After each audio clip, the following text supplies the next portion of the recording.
Kung Fu Panda Kung Fu 4 or Panda 4, whatever. yes. Don't recommend it. The projector that we saw it on had problems. The left eye had very little color, but I think it was the projector, not the movie. And it's a standard kids movie, all kinds of animals. Everybody hates everybody until the end. Everybody is supposed to love everybody. Those kinds of movies. Of course. Well, I do have number one here in 3D. Um, Not a movie that I would think really deserves three sequels, but I guess somebody's watching it. So, yeah, I actually have a standing invitation to go see that. It is playing in 3D in the Bay Area. We'll see if I can make it before I miss it.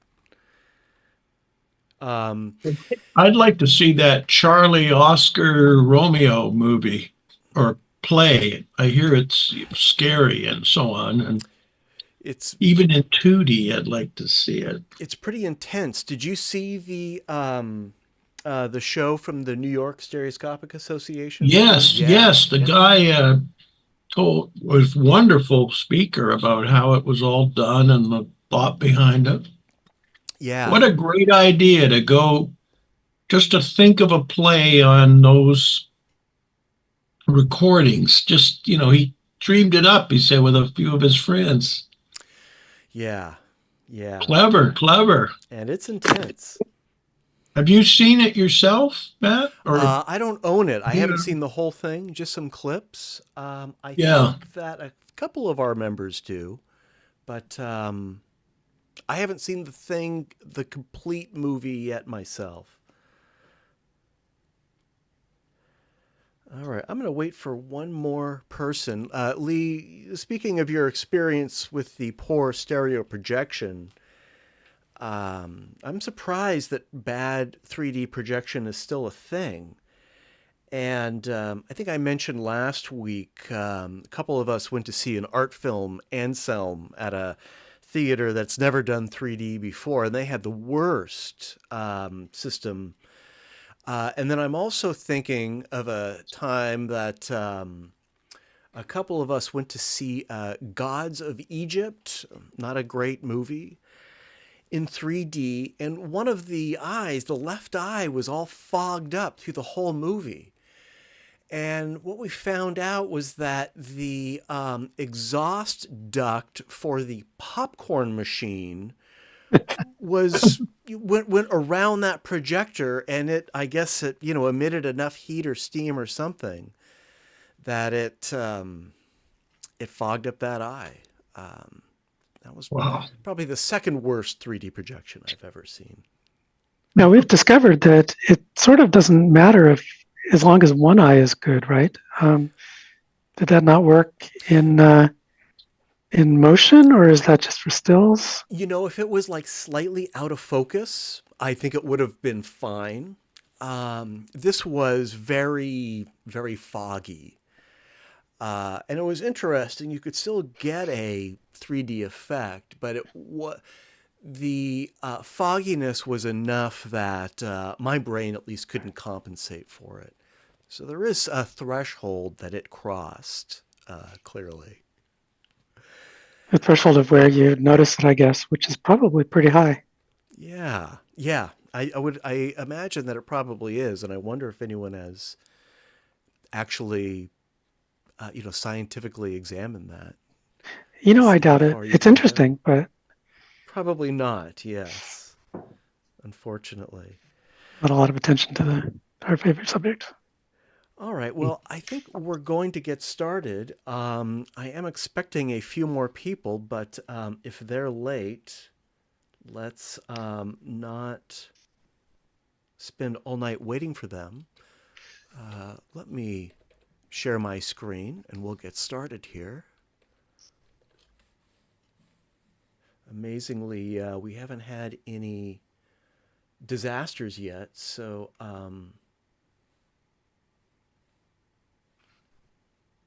we've got that going for us.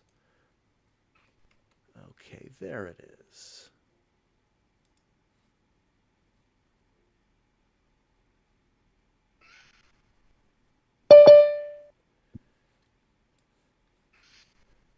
Oh, here comes Jack.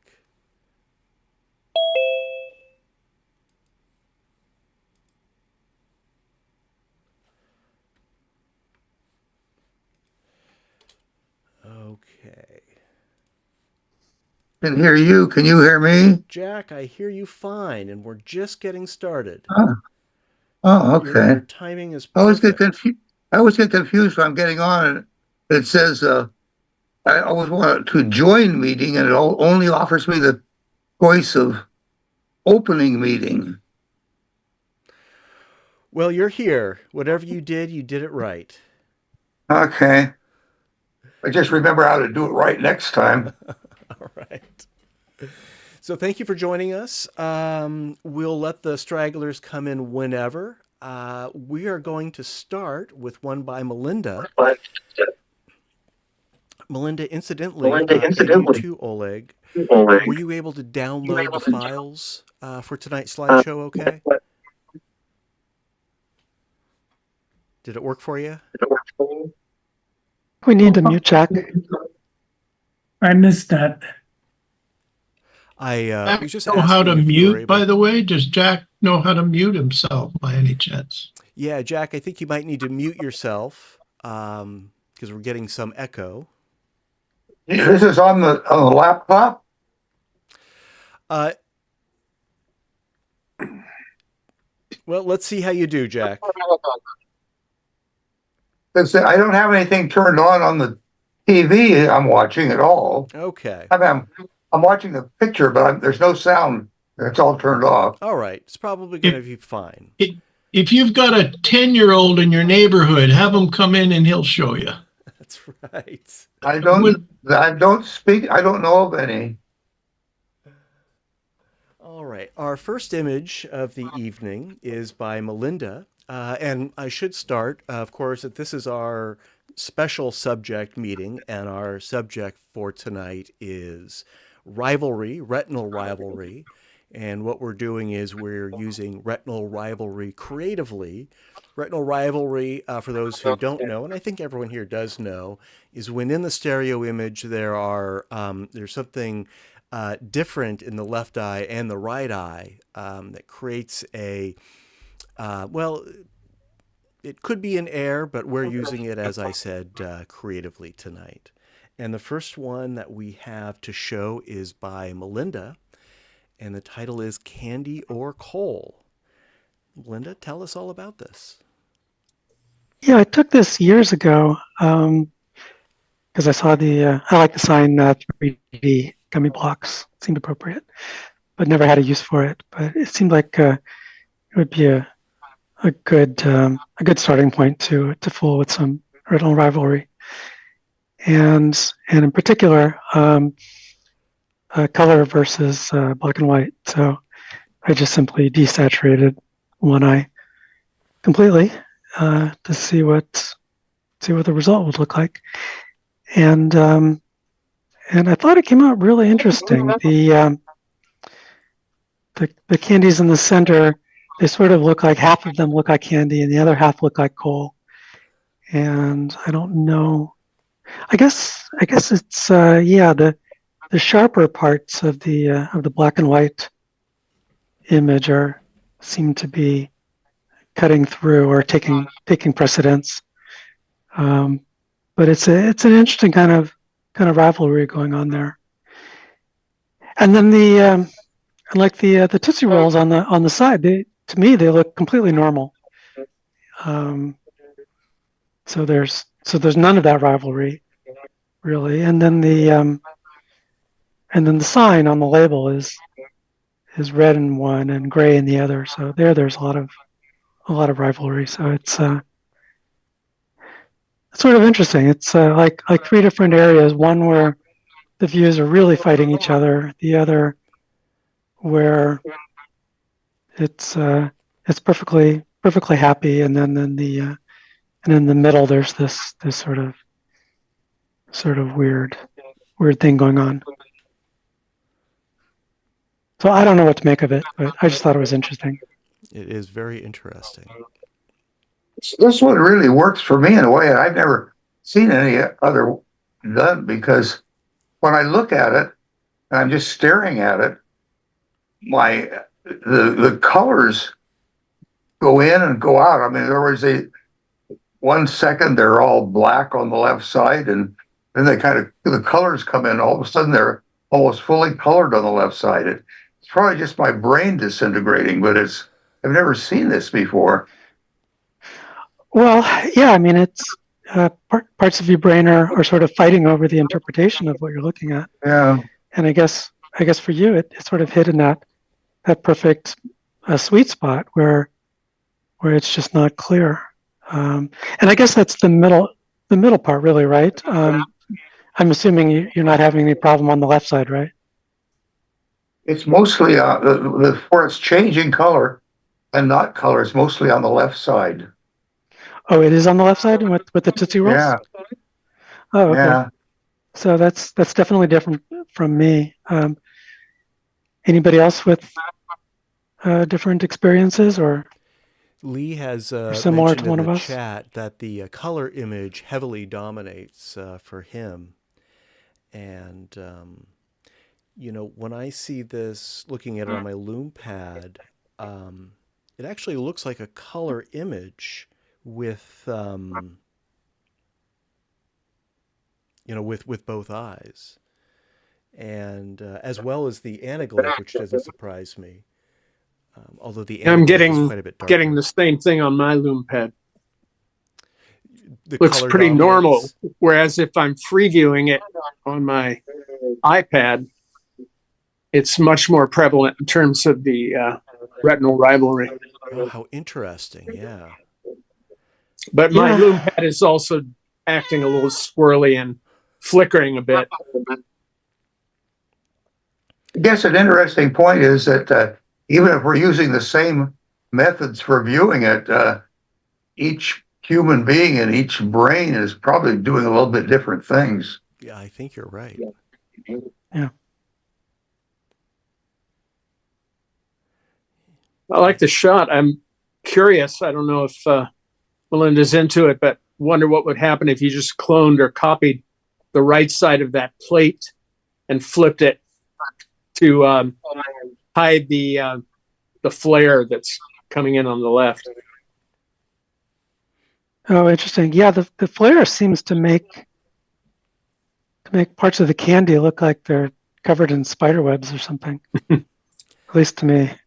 Yeah. I think It's kinda the gross in a way. scratches on the lid. Yeah, and unfortunately, there's not a lot of depth, but that probably has nothing to do with stereo. I just found if I blocked that flare, I find the subject is much more focused on that set. Oh, I see what you mean. It's really, it's a lovely shot. It's just distracting when that flare kind of draws your eye into it. Yeah, that might be a big part of the weird effect, at least the spiderweb effect. It looks kind of nice when you put your anaglyph glasses upside down and look at it. So what do you get? On the red. It's a very interesting pseudo effect. Yeah, a little better than when they're right side up. I guess because of the red is on the right eye and most of the colors on the right eye. Well, and for me, the candy, the Tootsie Rolls and the gummy blocks look more like a mound of candy rather than a crater of candy. When I Oh, in do pseudo? that pseudo effect. Oh, yeah. Hmm.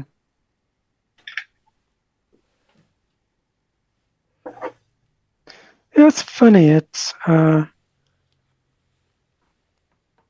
much more, yeah, in pseudo for me, it looks much more like candy than coal. So I guess it depends which eye is dominant, maybe, but I think I'm right eye dominant, but that's opposite of what I'm seeing. That's weird. I think, what Jack said about everyone seeing this, perceiving this slightly differently, probably has an element of truth to it. Yeah, I think it just kind of landed in the middle of the uncanny valley territory. none of us quite know what to do with it. Well, this one is definitely true to the theme, tonight's theme of retinal rivalry. There's a lot of ways to play with this. Thank you, Melinda. Sure, thank you. So for tonight's exhibition, rather than showing the photos randomly like we do in the open, I've got them grouped by maker. So Melinda, you've got one more, and that's coming up next. And the title is I Have You Now, Puny Human. Oh yeah, that wasn't in the download, right? We switched them. I probably have to go find the image. Well, I guess I can see it in 2D on the screen. Yeah, so it's just this weird event that happens pretty much every evening at sunset down at the water. Something strange is going on. I think this was the same person that was in the bridge abutment image that I submitted recently. And I think here he's just doing some exercises, doing some squats or whatever. And so it just kind of looked to me like he was a giant about to try to pick up this little guy down in the bottom. And that's the rivalry. Otherwise, not a lot to say about it. The foreground is kind of interesting, the way the light is just glancing off the stones there.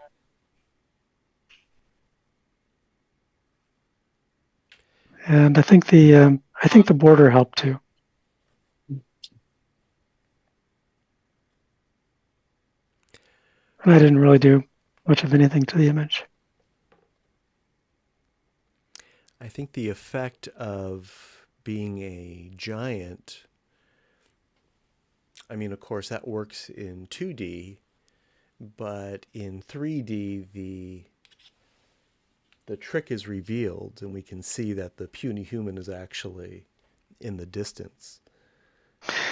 Yeah, I wondered if that was going to be a problem or anything, but it sort of seems to still work for me. But you're definitely right that it shows you what's going on. Yeah, it looked like a Jurassic Park dinosaur doing a sneaker commercial for me. I saw it as a large creature, but more of a dinosaur than a human. Nice. I think it's the pose that does it. The tiny little hands. Yeah. Although I don't know anyone else on the Lume Pad, I'm getting a lot of ghosting, but not when I preview it, obviously. Yeah, as am I. This is the kind of image that the Lume Pad really struggles with. Anything with high contrast, you can kind of forget about it. It's gonna be ghosting. For my personal album on my Lume Pad, I've eliminated all of the high contrast photos just to avoid it. I'm getting a lot of ghosting on just a regular screen, well, especially on the left side, the leg there.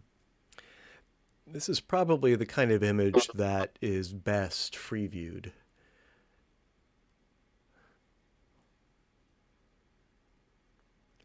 And it's got really a good amount of depth also. I'm presuming this is the hydrogen one? Yes, of course. Incidentally, I read that Nikon is acquiring the Red company, the cinema camera company, although they are no longer... The whole company? Yeah, they're not doing the smartphones anymore. They do like professional movie cameras, that kind of thing. No, I'm surprised. I mean, I thought they were doing fine, or maybe that's okay. Maybe they got a good price for it. Yeah, I don't know what the details are, but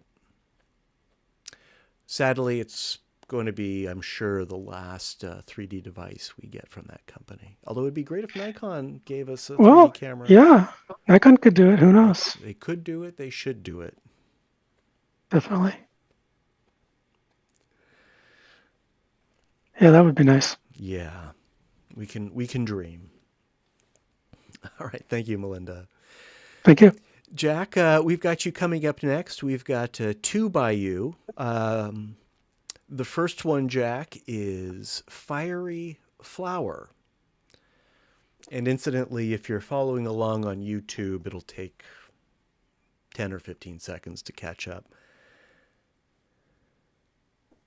With this one, I just tried to make a sort of a fiery effect from you kind of see this in flowers a little bit, but of course this is terribly exaggerated.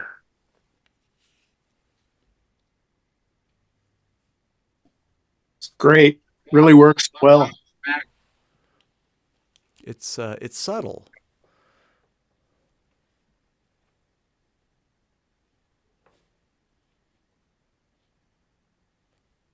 Yeah, I tried thinking about coming in at all sorts of different angles and having an elf sitting on top of it or something, but I figured I'd just be straightforward with it this time. It's interesting to me when I look at it on my Lume Pad. The center of the flower appears more of like a purple color when I look at it with both eyes. When I swap eyes, I see one is more red and the other is more black.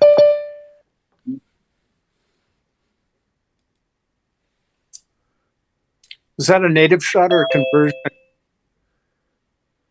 I'm sorry. I'm just curious if it was a native or a conversion. I'll refresh my memory again what that means. Well, shot with a 3D device, or was it run Oh, through it's a cha. It's a cha-cha. Okay. I was curious because on the Lume Pad, I'm getting some different levels of the petals. Really? Kind of the ones at 7 o'clock seem to be recessed, or 6 and 7. Yeah, I see the same thing. Yeah, well, I can see on the about 8 o'clock why some are sticking out. Yeah, I'm wondering if maybe if there was any wind or something that may have changed the flower.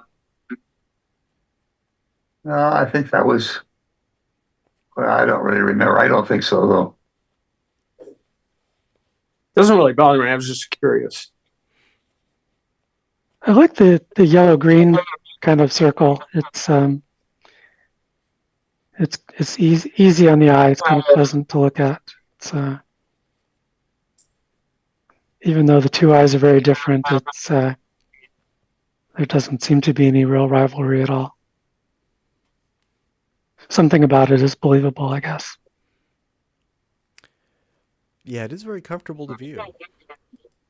Well, you might even actually, in real life, see a flower look like this if you were smoking the right stuff. Is this the flower to smoke? I don't know. Only one way to find out.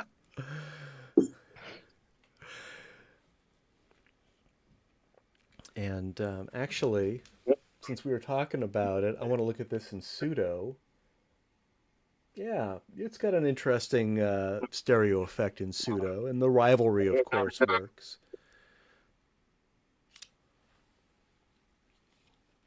All sorts of ways to see this. All right, thank you, Jack. And Steve, welcome. Glad you're able to make it. Sorry, I spaced out. That's okay. We've got a couple by you coming up, and then we also have your Fix-Its, your CC Saw. So we will get to those. But first, we're going to enjoy another one by Jack. And this is a native shot, and the title is Wild Spirit. I think I got that right. I think so. This was just a little piece of art statue in one of the museums we went to. And I was just, it looked to me like the goddess or whatever it was reaching out and with some wild energy emission there. So I figured I'd put it in and use the rivalry to make it more vibrant. I kind of overdid it in a way that particularly on the left side, it kind of jumps back and forth, and probably should have smoothed out the ones a little bit more. But anyway, it's kind of fun. Well, I think those rays are fine. The eyes are kind of distracting to me, but maybe it's just a lot of contrast there. Definitely a lot of could've- rivalry. I got a question for you. I see her foot is at a pretty far different angle between the left and right eye. Is that an intentional retinal rivalry, or is that just because of I assume this is a cha-cha and the foot is just sticking out? It doesn't quite work. I can't seem to reconcile it. Well, it has it coming out. I didn't move it, I don't think, except I really stretched them all out quite a bit there. And it's the image is distorted quite a bit. Yes. Yeah, it is. The rays look cool. The rays look really cool. They're almost like marionette strings. Yeah, there's a little flash on the right next to her foot that's not on the left. A little spot of brightness there. Could have been a reflection if you were shooting through glass, maybe, or Maybe it's just a little hole that you I see- can see I the see- background. I see what you mean. Yeah, yeah. It's just something I should have taken out, but I missed it. I think I darkened some of that stuff and lightened some of it, and I missed this block where I didn't do the same thing to it in that one. yeah, the rays are very nice. I like them. I agree with Melinda though. The eyes are a little too kind of takes away from that nice ray effect. Yeah, I could have reduced that by making the red one yellower and the yellow one redder, and to an extent that it wasn't annoying. Yeah, I think just having it a little subtler would be a good addition. Jack, I like how you framed this. I like that the base is behind the window, but we have these limbs that are really coming through the window. Looks great on my Lume Pad. For those who are looking at this on a 3D TV, how does it look? Is it too extreme?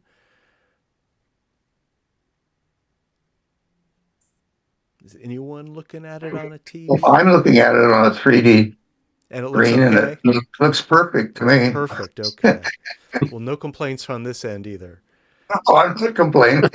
Oh, look, maybe is he? It's see his name. interesting. The image on my Lume Pad is breaking the window at the bottom. I seem to be seeing a little bit more of that base. I'm wondering what it would look like if you masked off the bottom of the base so it wasn't breaking the window. That probably look better. Jack, did you put Matt, this background? Matt, have you changed the image on your screen yet? I'm sorry. I have. Are you following along on one of the YouTube streams? No, Yeah, I'm on- but I'm I still looking on see YouTube. I still see the statue with four beams, Oh, three we are beams looking going at that up in one, the air. yes. You're Okay. you're on the right slide. Is there a reason the cropping is different on the side-by-side view and on the Lume Pad? It should be the same. We're actually looking at the same files. I'm looking cross view at my iPad, and the frame is right below that. I don't know how to describe it. There's the raised base. There's the flat disc that's part of the base. And the frame cuts right where it meets the larger piece. But on the Lume Pad, I'm seeing much more of the bottom area. I wonder if your stereo base is adjusted differently on the Lume Pad? Because on my Oh, Lume Pad, maybe. I see the base being behind the window. Yeah, I don't know. I haven't used it that much here, so maybe I could try adjusting that. There is a way to adjust the depth, and it's kind of hidden in the Lume Pad. I'm kind of playing around with it myself right now. I've got it Could set be it. 3D half width side by side. Interesting, yeah. That's what I should be setting it, right? Yes. But I don't see an adjustment.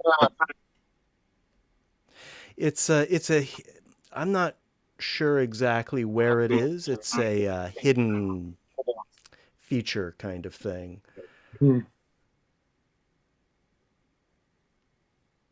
Yeah, I'm not. Well, you might want to try, if you want to experiment with it, you might want to try downloading the files. There is a link in the chat. It might be worth comparing, seeing if there is a difference that you're getting between the stream and the actual file. I'll look into that. Well, thank you, Jack. And Bob, while we've got you, we have a set by you, and the one that's coming up next is called Mugshot.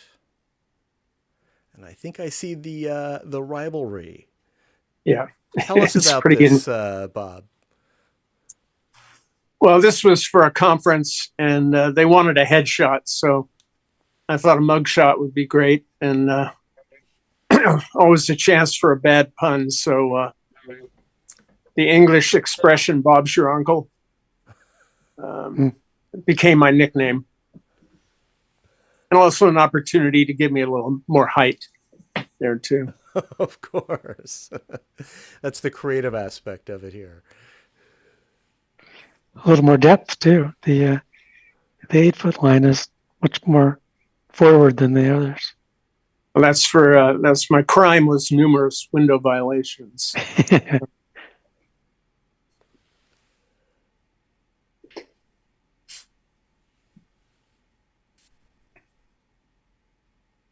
it's very clever.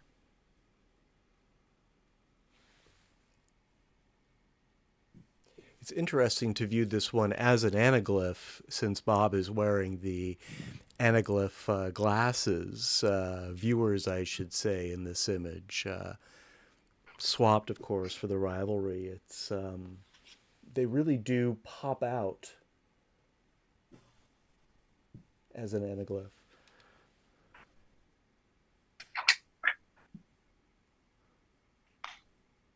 So who's Bob Zirkle? Now it's have you heard the expression "Bob's your uncle"? Oh, that's it. You just explained that. I get it. Yeah.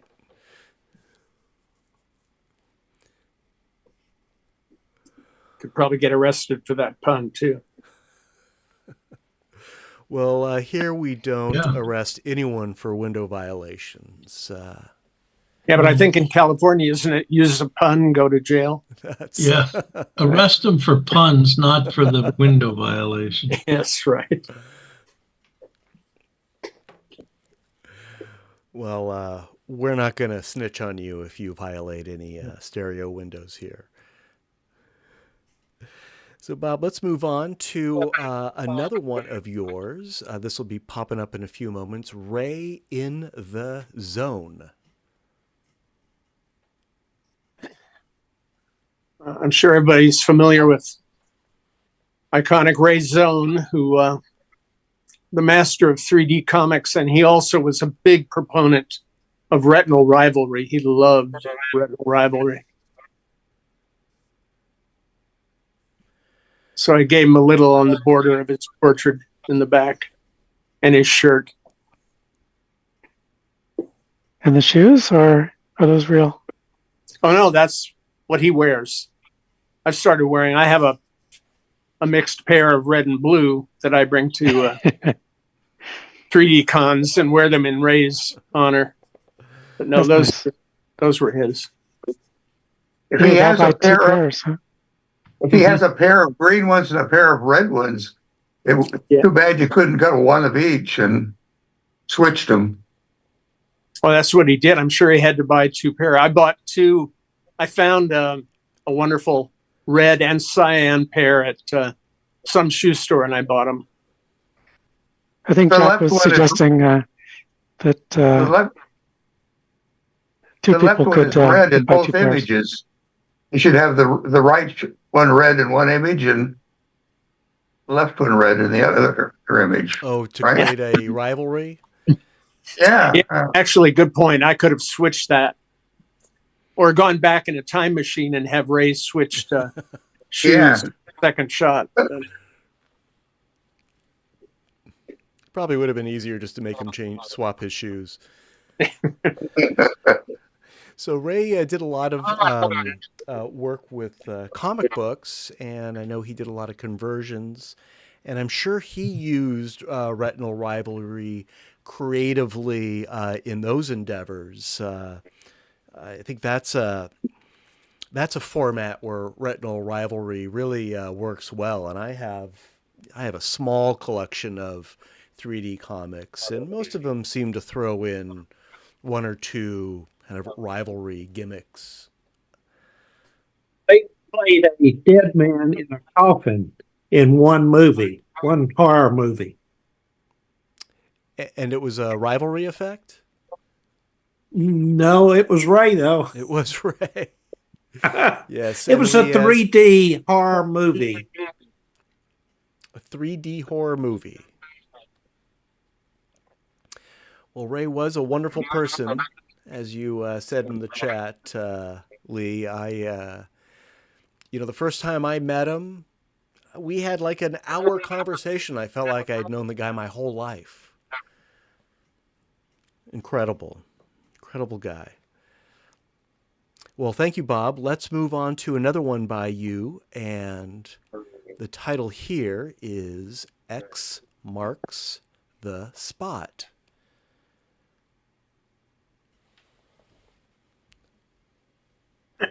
Another 3D superstar. This is David Berger, and one of his converted Nimslows that he made. If you can look at, I forget how many lenses that one has. I think it's maybe a 12 lens called a Birdlow. And I like the effect of switching and superimposing the two. I love that third head that appears in the middle.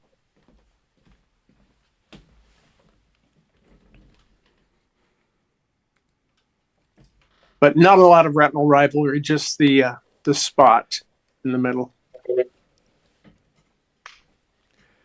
Well, there's a couple creative techniques going on here.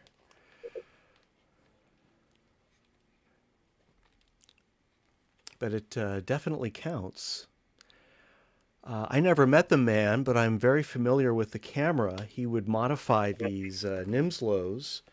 I'm holding up one right now if you're following my screen. The Nimslow, as most of us know, is a 4-lens film, 35mm film camera released in the 80s for specifically for lenticular prints, but there are other creative ways to use it. And this is, how many lenses? 12, something like that. He even had one of 24 lenses, I remember, at his house. So would he expose like 3 or 4 negatives at once? Yeah. I owned an 8-lens version. It was fun. It was great for taking pictures. So how can you use it? Can you do you have to do like custom lenticular printing? Well, yeah, it's made for lenticulars with a nice wide base, and you load it in a changing bag because just the winding of the film, you only get about 4 shots on the thing. You sneak in an extra shot if you load it in the dark. I mean, you can't just send it to Nimslo for them to process it. No, you just use the images on their own. Yeah, my dad bought a Nimslo camera. That was pretty cool. Don't know what happened to it though. Boy, Well, if anyone's interested, I've got 10 of them here and I'll be selling some. So okay. Oh, wow. seriously, I also have a Birdlow that David made that uses just the middle 2 lenses, and he had a filter ring attached to it so that you could put a close-up filter on it and get even closer. Wow. And it made great portraitures. The lens separation was great for portraits, and the distance was perfect for if you were holding the Birdlow and just put your finger out and touch the person's nose. That would be the focus distance. It would also make them laugh and get you a great portrait. So it was an ingenious addition. I was trying to find it to show it to you, but maybe next time. The Teco Nimslo with the using little guards to block off lenses for various purposes. Yeah, exactly. I think they may have seen David's Yeah. and taken a hint. David had a lot of great ideas there. If you can see my screen, I'm holding up a page from the Real 3D Enterprises Guide to the Nimslo 3D, and they've got this technique for using taking macros with a pair of reading glasses and a rubber band over the lenses. Makes sense. Obviously, it was effective. Yes, Diopter. a very interesting device. I would imagine that with that 24 lens conversion, I mean, that would use up a whole roll of film for one shot. I never saw David use it. He just showed it. It looked sort of like in a core. I don't know.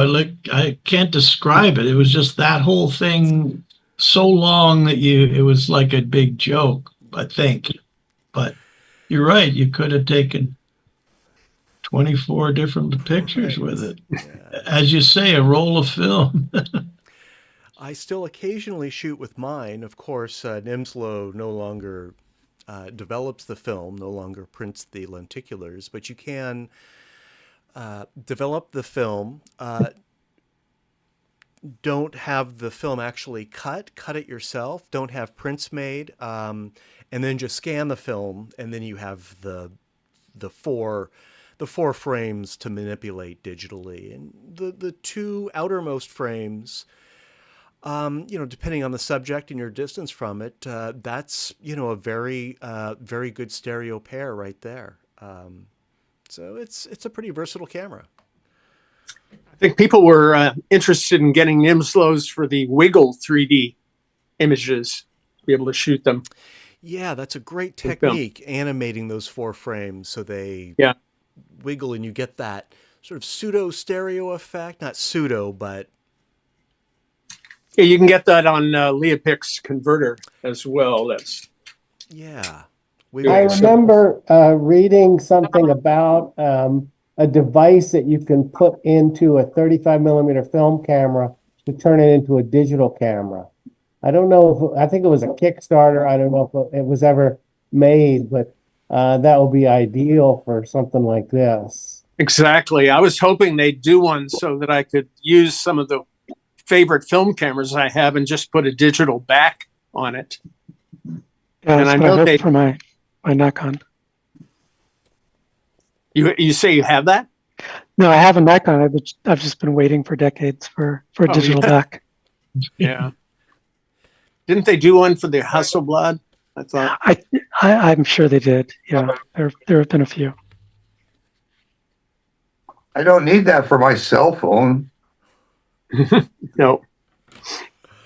All right. Well, thank you, Bob. Sure. This one's a lot of fun. Yeah, I love that effect with that middle head. That's Yeah. that's great. Nice symmetry in this one. Okay. Well, He's all ears. Ron Labby, I think, has contact lenses. One's red, one's blue or something. Wow. I saw him at a show with them. I don't know if they worked, so you could watch the world in anaglyphs, or just a joke. I would think Probably they a would joke. work. Yeah. You don't want to wear those for too long. It's not good for your eyes, because your eyes No. are constantly adjusting for the color. Yeah. Well, I've asked several optometrists to make me a pair of prescription Real D glasses, but so far I haven't found one that can do it. Prescription anaglyphs, maybe that would be even easier. And the contact lenses, that one's new to me. All right, let's move on. Steve, here's one by you. It'll be popping up. This is a native shot, and the title is Fountain. Yeah, this is in Indonesia, and it's the retinal rivalry is very subtle. It's just some of the water splashes. I just painted on both on the left and right, so it would have like a shimmery effect. Like I said, it's subtle.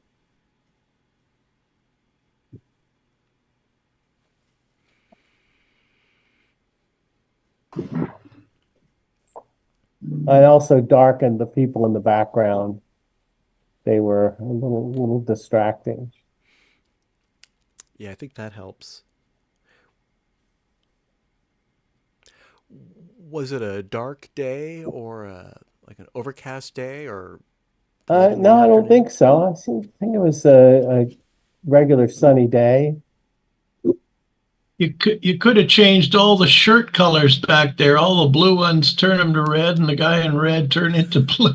Well, I did a color change one on my other. I submitted two retinal rivalry pictures, and one is a color thing that we've been seeing a lot of. I wanted one to be not color based.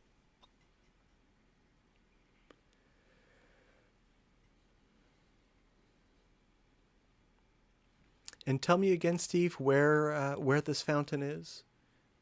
In Indonesia, Indonesia. Okay. it's not like a famous fountain or anything. It just, seemed like a subject for 3D. It I was think in a temple, in front of a temple. I think splashing water is always a great subject in 3D.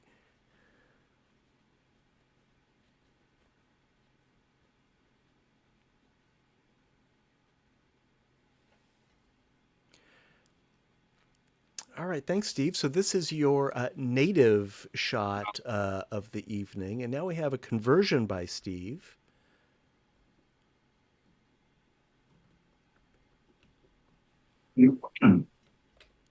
Let's see. Bear with me here. Here we go. This will be popping up in a few moments. This conversion is titled Angel. So the background is Jack's Wild Sunset, which I think is native, and then the picture is just a painting I found on Google search, and I did a little manipulation on the wings to give it some depth, and then of course I've added a kind of a glow alternating the two eyes, red, purplish red, and a greenish blue or bluish green.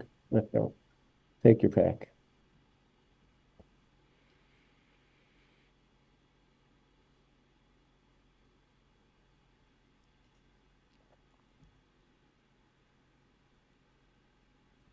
Yeah, all right. Now, how did you do the conversion? Well, maybe I misunderstood what the conversion means. I mean, I just took a still picture and converted it to 3D. So I just took one still flat picture, and it's mostly flat except for the wings. I just used the there's a morphing tool. It's not called a morphing tool, but a distortion tool in Affinity that lets you bend things. And so I sort of pushed the wings back a little, kind of like the way the wing seems to go in front of part of a cloud and behind part of a cloud. It's mostly a coincidence that that it didn't intersect, but there's actually a space there for it. Yeah, that's a conversion.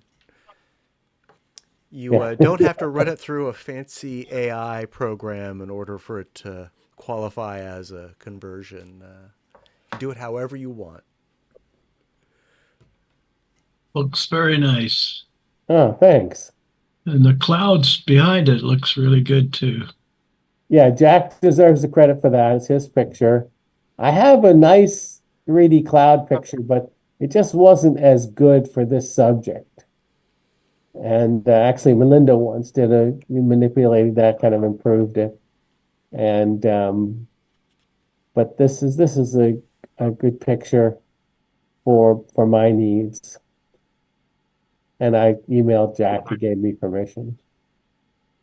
Yeah, my clouds look a lot better in your picture than they did in mine. Well, thanks. They look pretty good in your picture. I have to admit, when I saw it, I went, that's a really nice picture. Although I cropped out, your picture had some buildings, some houses or something in the bottom, and I cropped all that out. And I actually do think that improved it.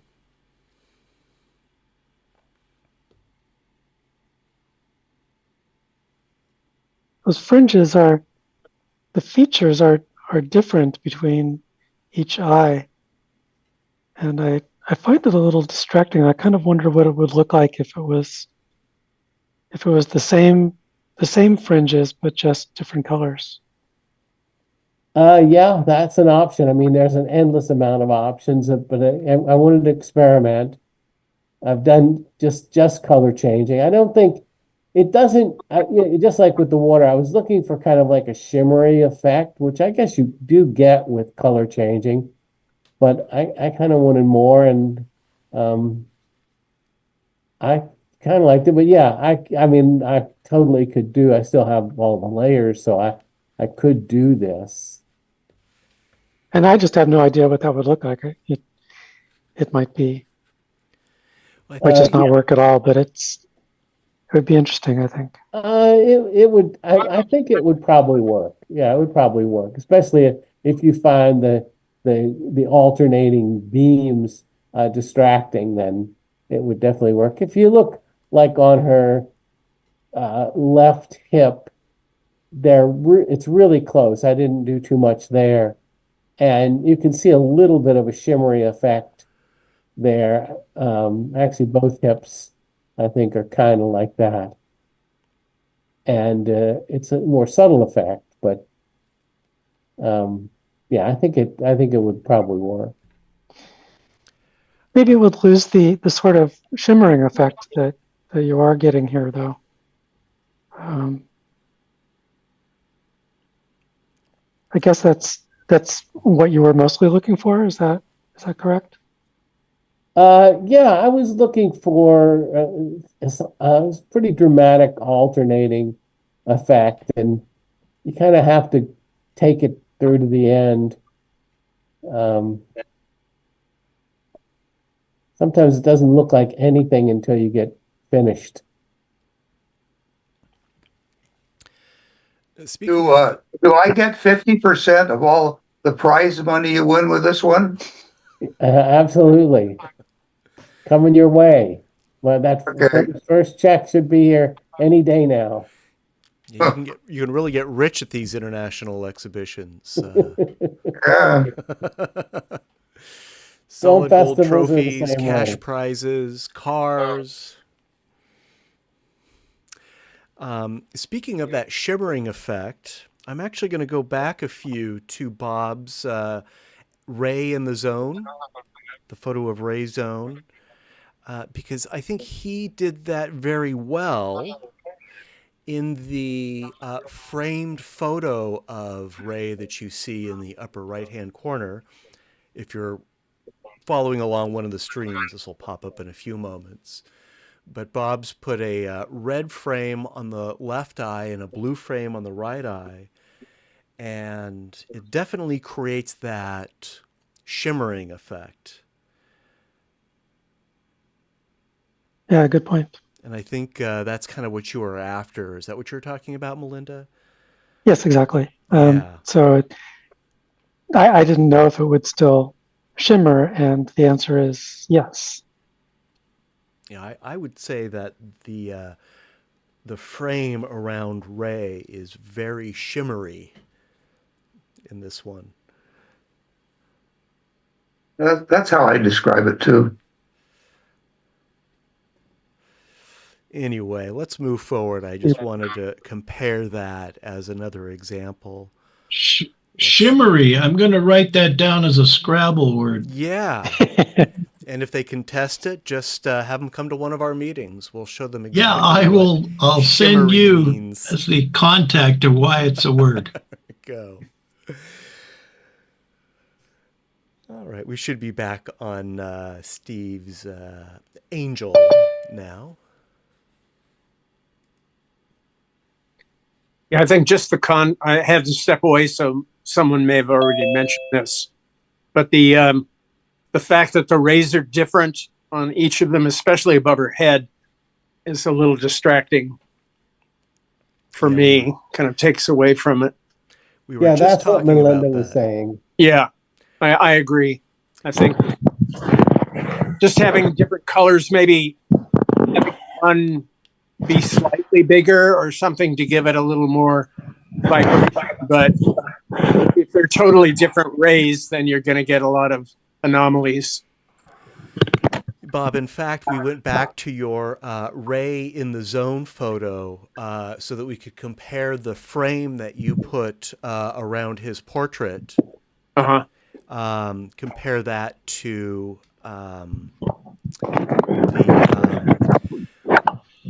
the border that Steve put around his. And yeah, we agree. I think we decided that yours was more shimmery than Angel here. All right. Yeah, I was voted most shimmery in my high school class. I would take that as a compliment, yeah. We're going to start throwing that word around. I think we need to mute somebody here. Yeah, I don't think I'm not doing anything. Yeah, we are picking up some noise. If someone is adjusting or moving around, if you wouldn't mind muting yourself. Otherwise, I'll just mute everybody. Okay, here is the horror movie information that Lee was talking about in the chat. Ray Zone played a dead man in a coffin in the 3D movie Night of the Living Dead 3D Reanimation. That's one I haven't seen. I know we have one of our resident cinemaphile movie experts with us. Is Night of the Living Dead 3D Reanimation 1 in anyone's collection here? I'm very curious about this. I'm going to have to track this down. No. Well, maybe, maybe we'll get a Blu-ray restoration or something. Keep an eye open for that Kickstarter. All right, thank you, Steve. Oleg, are you with us? Yes, yes. All right. We've got 4 from you coming up next. All of these are shot natively, and the title of the first one is Skip this one. Poorly Skip Kept this one. Shingles. Skip it. Skip It was it? not supposed to. Yeah, it's not All supposed to right. be in. The next one is Downtown High Rises Reflecting Sun. Yeah, this is downtown Calgary. It's very interesting there. It's the city is sits in the prairies, so you get these amazing sunsets And then downtown in Calgary, the high rises reflect the sun from various angles. So that's what I photographed. But one of the things, the reason I put it into this special is if you look at the high rise on the center right, there's something wrong, and it's completely natural. It's the way the windows somehow amplify, or they ruin the picture. The left, the different. This is a 6-inch stereo base, and you can see the difference in that, in what the reflection became. It's just apparently a small warp in the glass completely ruins the picture. So this is a retinal rivalry that came right out of the camera. This isn't something that you've enhanced. This is a synchronized pair, and the rivalry is just part of the composition. Yeah, I had a sister picture that I went ahead and got rid of that rivalry, and I will with this one too, because I don't like it. Really fascinated by the building in the middle and how much of it we're really seeing and how much is it reflected, because it's totally symmetrical. It's really interesting. Yeah, I like that effect too. This was taken over a half-hour interval. I had the thing on the tripod, and I kept waiting for somebody to end up in that light there on the right side, and finally got a picture of that. So I'm going to fix this, get rid of the rivalry at the top, and then I have a good picture.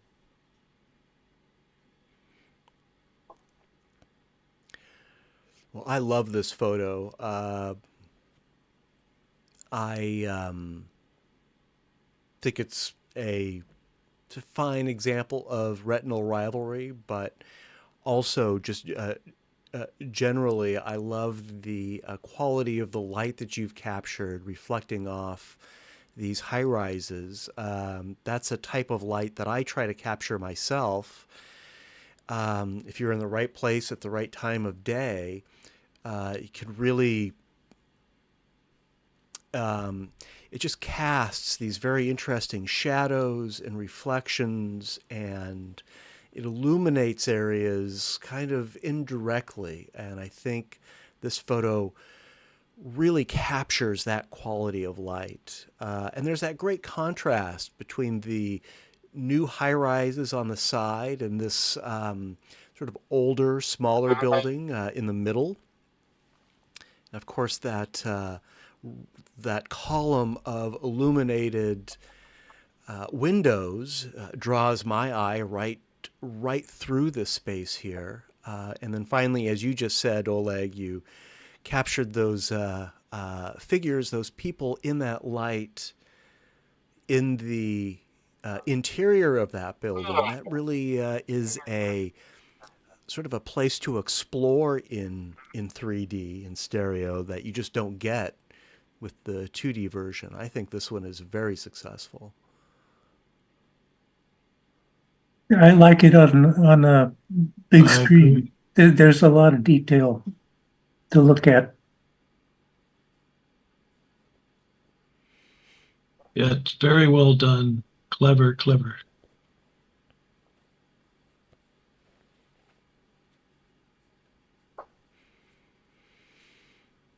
Yeah, I love it. Thank you, Oleg. This is fantastic. Thank you. Let's take a look at another one by you. Convenience store behind steel fence. Yeah, this has retinal rivalry if you look at it wrong. What happens when you have a vertical lines like that? They don't have a good. You don't know how far away they are, and they usually take on the distance of some other object that you can. You can you can see where it is in space.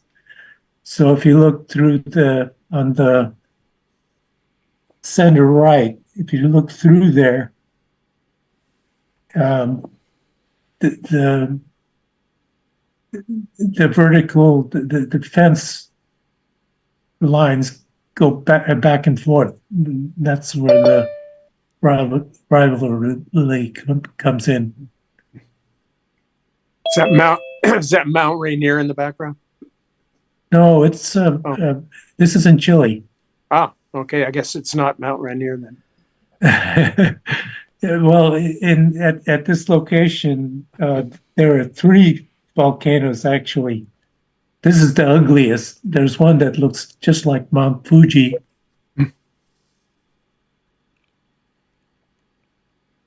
So I'm going to visit that place again this fall. So Oleg, I've seen this this phenomenon before. I'm sure we all have.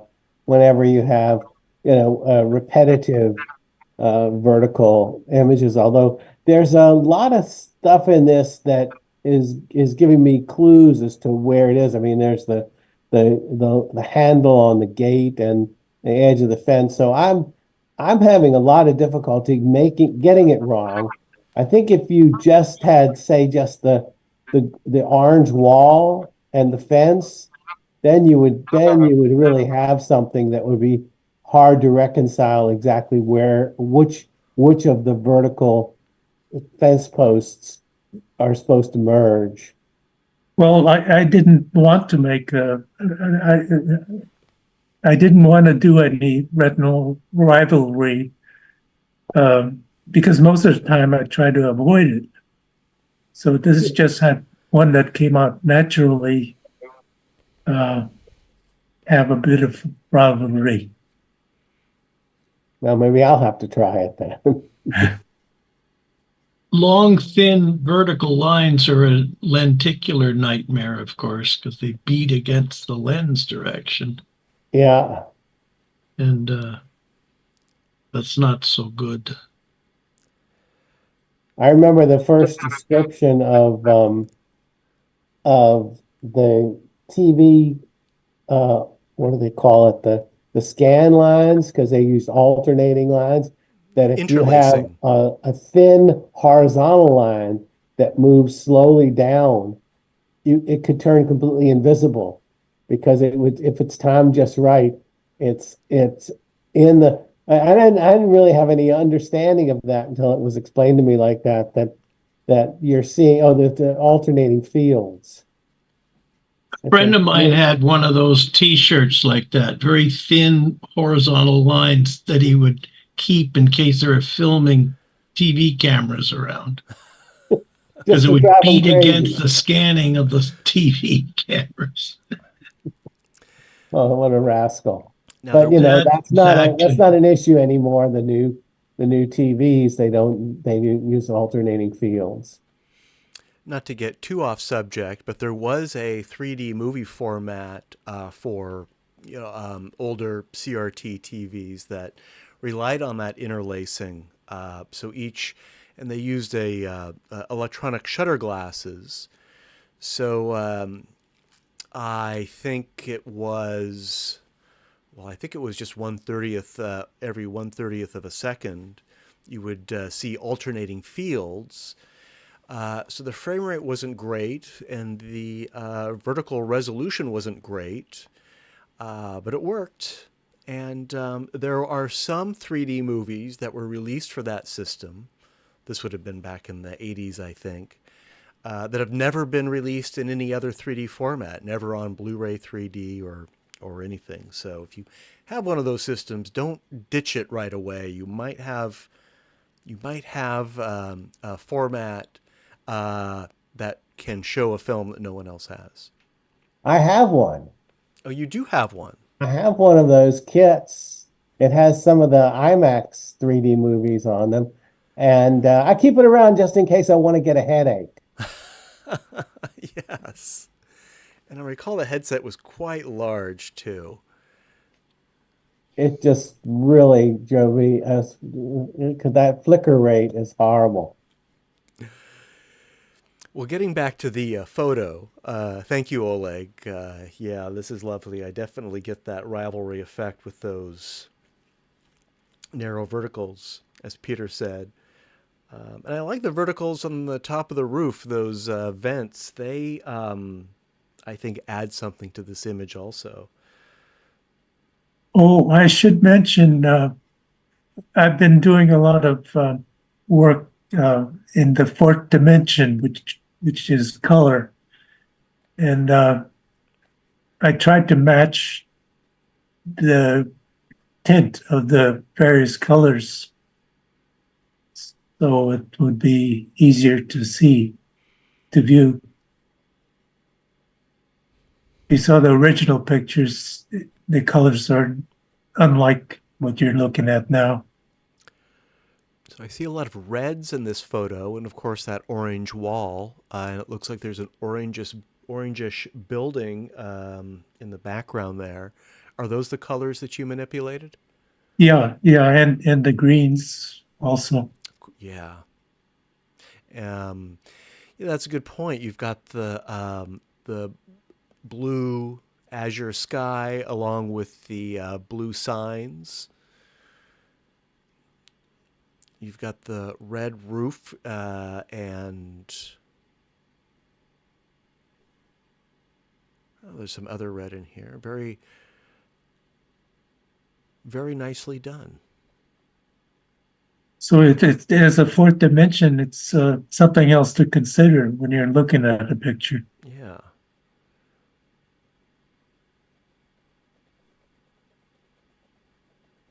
Would you ever consider using the fourth dimension to create a rivalry effect? No, It's not what you're after. This special is no, I go against rivalry. So this has got to be really hard for you. We're really pushing you here, Oleg. Absolutely. That said, I'm very curious about this submission. This is the Golden Spike Ceremony, Then and Now. And Yeah, I have some if you questions look, about this, but tell us what we're looking at here. what you're looking at is there's a national park where the Golden Spike was done, and they got hold of the original blueprints for the trains, and in the national park they do a repeat every several times a day, the two trains coming together. So I took a picture of that, and then we had that. We did our own pictures of the actual that were taken. So I tried to superimpose all the people that you see there were in black and white, and all of the modern engines were in color. So I just decided to register them together. And that was pretty difficult because I was not in the same location. The trains did not were separated at different distances. So in order to make it viewable, I had to spend a lot of time registering different parts and people and stuff like that. At the upper right, there's a key to it. It says 18 something for black and white and 20 something for the color. Looks like 1869 for black and white and 2020 for the color. Yeah. And so if I understand this, the rivalry isn't between the left and right eye, but the rivalry is within each individual picture. The actual picture, because you have a rivalry of this to me is what I had heard was the fourth dimension, which is time. So this is dealing with some other dimension because you have two different time periods and two trains that exist at two different times. So you're dealing with yet another dimension. You can give it a number, whatever you want. This is a five-dimensional I photo. wish I could find out from some expert which is the real fourth dimension. Well, there are more than I guess four I could dimensions. jump in here. There is no real fourth dimension. I mean, if there were, it'd be just another dimension of space that's orthogonal to the other three. But you can have dimensions of just about anything, not just color, but or time, but it could be size or price or any other. Yeah, I don't want to get too much. We've had this discussion before, so Okay. I'll just say that there's time in here. I don't know whether it's a dimension or not, but Well, in Old's case, it is kind of literally time, so that is kind of neat. It's just, but in other settings, it's usually kind of raises my hackles. So he's definitely got a time rivalry going on here. Yeah, pretty interesting. Yeah, very interesting. So Oleg, you went to Promontory Point, Utah, and I'm guessing you you had the original stereo photo and you composed your shot based on where the camera originally was. Is that how I tried to find it, but it was in I did not get the right place. That's as close as I could get. So in post-production, I tried to register them so that they're in the same location. The two engines, the two trains were much closer together in the original picture, so I had to shift all those into the proper location. I see. Well, this is a massive undertaking then. It took a whole day. Well, plus you had to go there. Oh, yeah. Oh, that was easy. That was the easy part. Yeah. So this actually brings up something I've been wanting to talk about. Many of us participated, this has been a couple years ago now, in our Andrew J. Russell slide restoration and slideshow. These were photos taken of the building of the Transcontinental Railway. And we really did excellent work. We presented it several times, a couple times in person, and then we did one online presentation at the beginning of the pandemic lockdown. And we've really just been kind of sitting on it since then. And I've been thinking about dusting it off and using it in a fundraiser, doing a Zoom presentation as we did before. We already have the slides made. And I recall when we did this in person, we had a huge turnout. I mean, we actually filled up the EOC room, which is where we used to meet in the basement of the Albany Community Center. And that only happened that one time, I think. I remember we presented it for the Berkeley Camera Club and knocked their socks off. And as I recall, the online presentation we did was very well attended too. If anyone is interested in participating in that, if anyone has any ideas of how we might expand that slideshow, let me know, because I'll probably be revisiting it sometime this summer.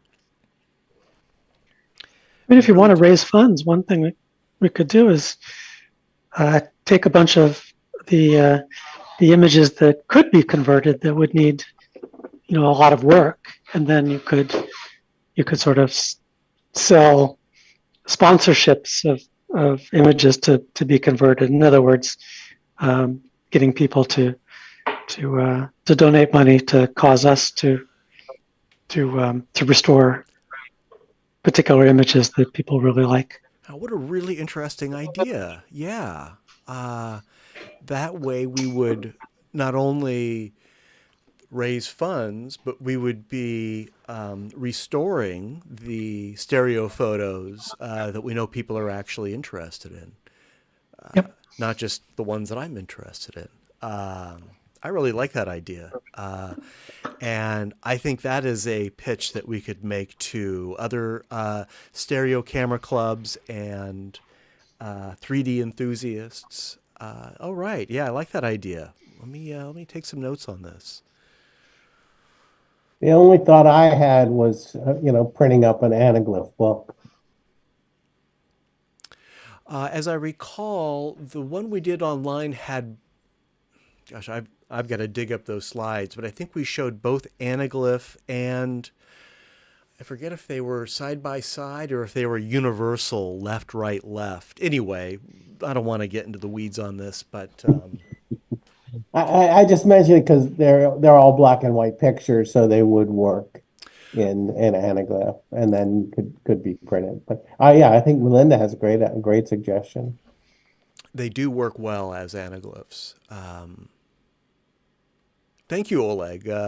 This one really got me thinking about some great work that we've done that I think needs to be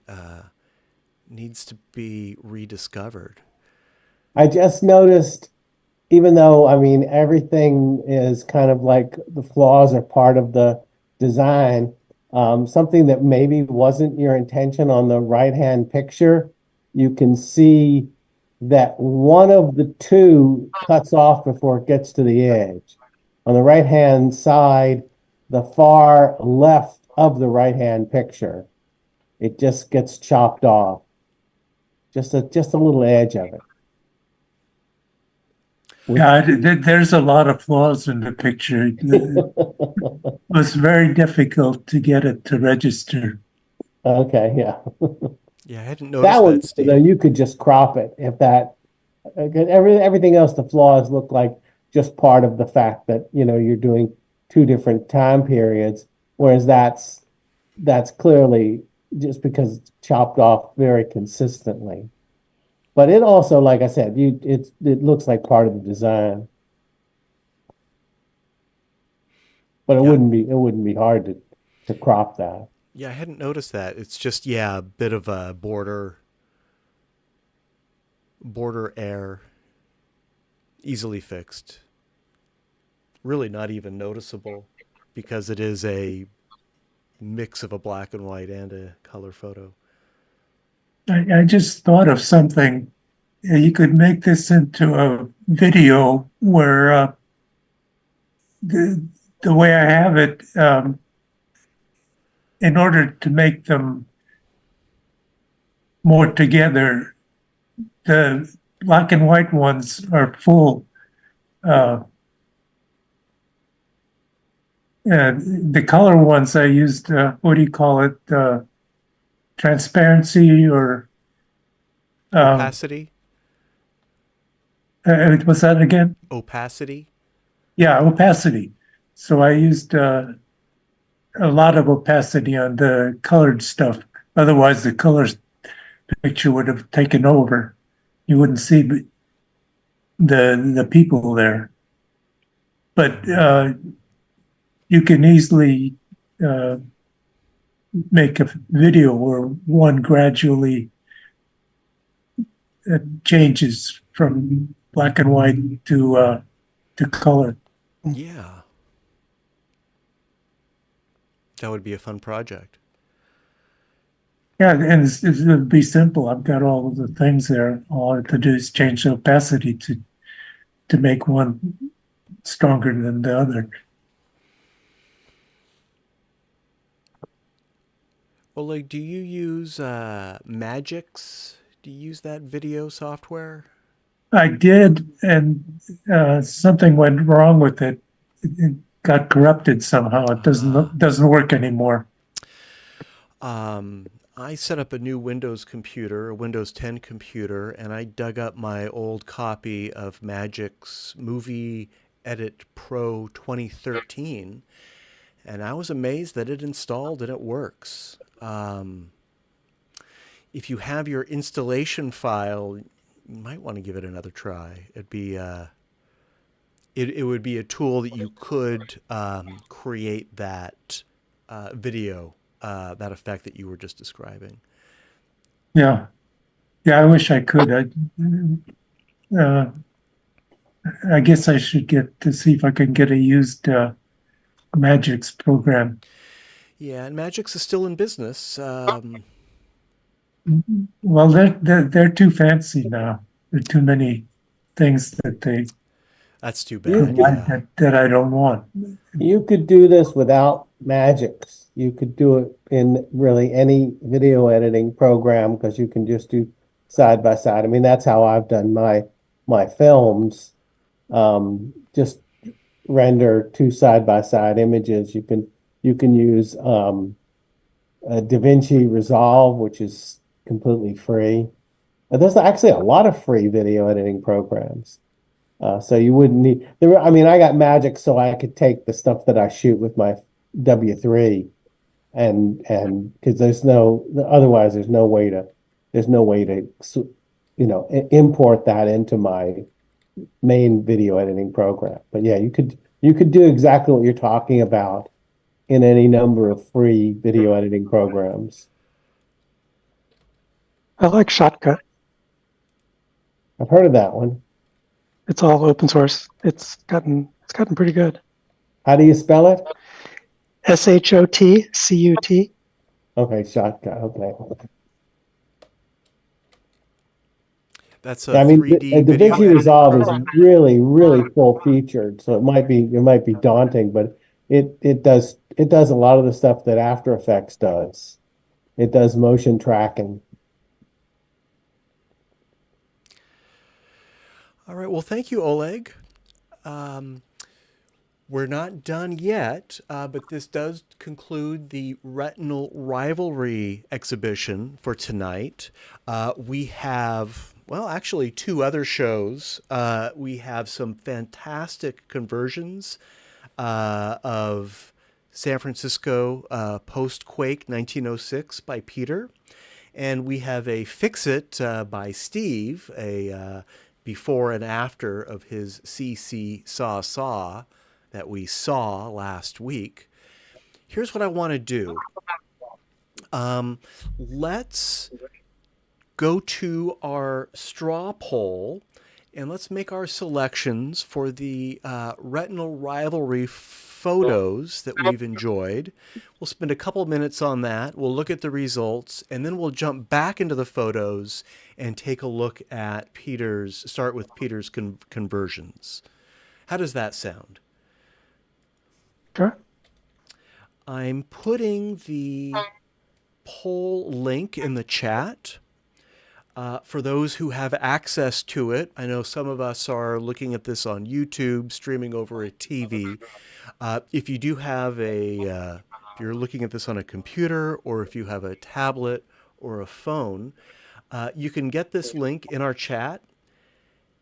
And I would ask everyone to select their top 3 favorites. This isn't a competition. We just want to know kind of what our general opinions are. And what I'm going to do is I'm going to run through this slideshow again. I'm just going to spend 2 or 3 seconds on each photo so we can refamiliarize ourselves. And then we'll spend a minute or 2 actually making our selections. Unfortunately, I need to go backwards before I can go forwards. So if you get dizzy easily, you might want to look away from the screen. And again, for our YouTube viewers, you're going to be 15 or 20 seconds, give or take, behind the zoom. And I went too far. Okay. Let's just wait a few seconds for everything to catch up here.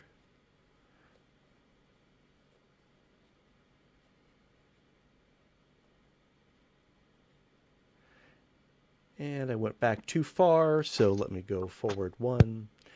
I think everyone is probably caught up now, so let me run through this again quickly, and I'll say the titles also. Starting with Candy or Coal. I Have You Now, Puny Human. Fiery Flower. Wild Spirit. Mugshot. Ray in the Zone. X Marks the Spot. Fountain.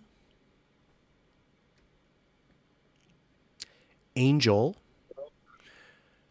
We're going to skip this one, Property with Poorly Kept Shingles, so ignore that one in the list.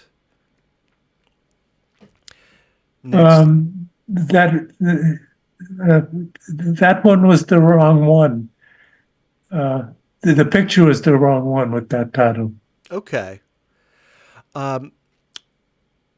Let's take a look at it next month. Okay.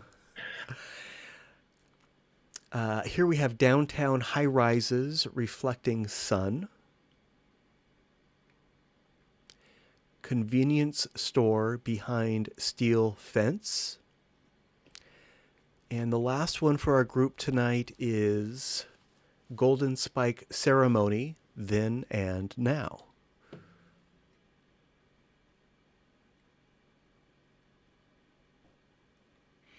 And the YouTube stream is just catching up.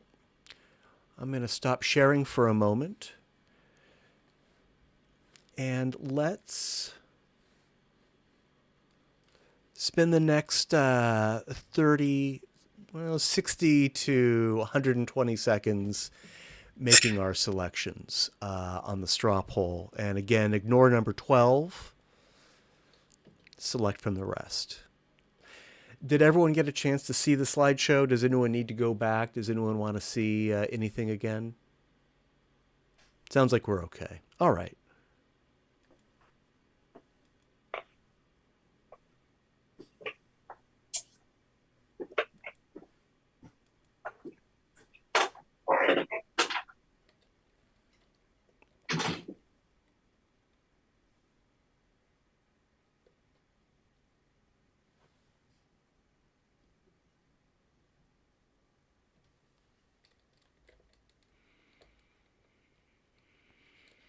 And while we are waiting for our results to come in, I will just mention that our next meeting is Tuesday, April 2nd.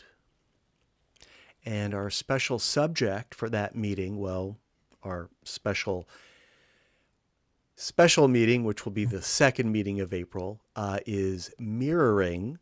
This is creative use of Stereo Photo Maker's mirror effect feature. We've had this special before. It's a lot of fun. You don't have to use Stereo Photo Maker. I know some of us have achieved the same effect with Photoshop or other software. That's fine. We're not actually interested in which tool you made it with. We just want to see your creative interpretation. Does anyone need any more time making their selections? All right, let me pull this up and I'll share my screen.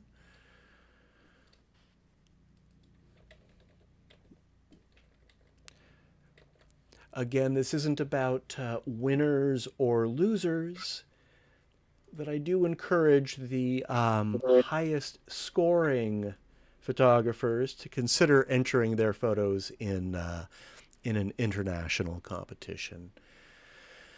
And of course, this is a very small sample, so the results aren't very scientific. But hey, I think we all know what we like. Oleg, well done. Downtown High Rises Reflecting Sun is our clear leader with 4 votes. We've got a tie between Jack's Fiery Flower and Bob's Mugshot for the second position, followed by Melinda's I Have You Now, Puny Human. And then we have a few with 1 more vote. So well done. Thank you.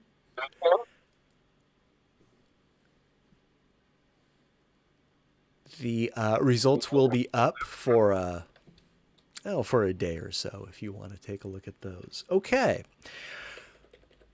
We are going to move forward to our next show here, and that is going to be by Peter. Peter, are you still with us? Oh, I'm still here. You're good, and you're still awake. Good. Yeah, I'm still awake. It's You're in a midnight. I turn into a pumpkin, but that's 20 more minutes. Peter, are you in Canada? Yeah, Toronto. And does Toronto have daylight savings? Yes, we do. Okay, I wish we didn't. You must be really dragging right now. Yeah, it's 20 to midnight right now. Okay. But you guys don't have it, eh? Because I noticed the tennis in Indian Wells is 2 hours ahead. And when it's the West Coast is normally 3 hours ahead. Well, So California I'm not sure. has it. Oh, okay. But Yeah, not all states do. Saskatchewan doesn't have it either. But I wish we didn't have it. I can't figure out all the new clocks, how to turn them back. My daughter has to come in and do the clocks because on some of the digital ones, I don't know the codes, how to change the time. Well, don't turn them back. Remember, it's spring forward, so Yeah, fall back. So fall back. Turn them forward. I think of falling back. Yeah, it's easy to remember. Right. Yeah, so we just push them forward. I'm with you. I don't know why we still use it. It seems like nobody likes it. Well, It somebody seems said, really stupid to save daylight during the part of the year when you've got lots of it anyway. yeah, Well, California was supposed to get rid of daylight savings, and for some reason we hung on to it. In any Nationally, case- we almost did it recently. Yeah. I mean, the citizens voted to stop it, and then the legislature said, nah, we're going to keep it for reasons they didn't fully explain. Yeah, it's a shame. It's like 1,000 people die every time they do that too. Yeah. I mean, yeah, there's traffic accidents and all kinds of crazy stuff. at my age, I really feel it on Monday. You just could figure out how to, to. if you could just figure out how to save this daylight in the summer and use it in the winter. Now I'd go along with that. Store it up. Yeah, Yeah. like electricity, spend it at Sure. night and save it up in the day. Well, Jack, I think I you heard of- can I invent heard of that one and you'll farmer win the that Nobel tried to, Prize. Good idea, Jack. I like your idea there. And maybe just half an hour when you kind of want to sleep in a little, just squeeze out half of the time for one day and have the next day take the other half. Sure, that'd be enough. Right. I heard So of a farm.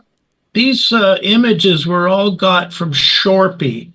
I don't know if you guys are familiar with Shorpy. It's sort of a vintage image place. Can you spell that? It's SHORPY. Is that right? Yes, exactly. SHORPY. And they have nice high-res vintage images on there for free. Like a couple of thousand pixels wide and so on. So that's a real bonus. And all types of subjects. There's a whole section on Kodachromes of the 50s and 40s. And anyway, go on there and you'll have fun. So I looked on there and found a San Francisco image, 1906. I typed in SF 1906, San Francisco 1906. And they're not 3D, but I turned this one into 3D. And they are very high resolution, as you said, very sharp. So all the little people are pretty sharp in the background, which is unusual for most of the stuff I ever deal with. That's a great conversion. Oh, thanks. Well, I'm sort of the drive-in window of conversions, meaning you put your order in at the speaker, and by the time you get around to the window, I should have it ready, meaning I don't spend more than an hour or so doing them. So perfection isn't on my radar screen, but just a pleasing effect is what I'm looking for, and nice subject matter. So I thought you guys would like the San Francisco angle because where you guys live. Wow, that's amazing that you could do this in an hour. Well, I cheat. I use Leah now. I've just gone over to Leah from Midas 3. I find Leah's getting really good. And then I have to do some fix-ups, which take me just less than an hour usually. And taking out telegraph wires is a monster.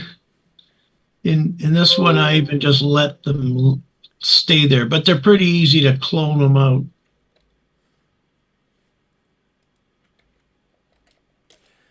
I've put the LeaPix converter website link in the chat for those of us who want to achieve effects like Peter has done here.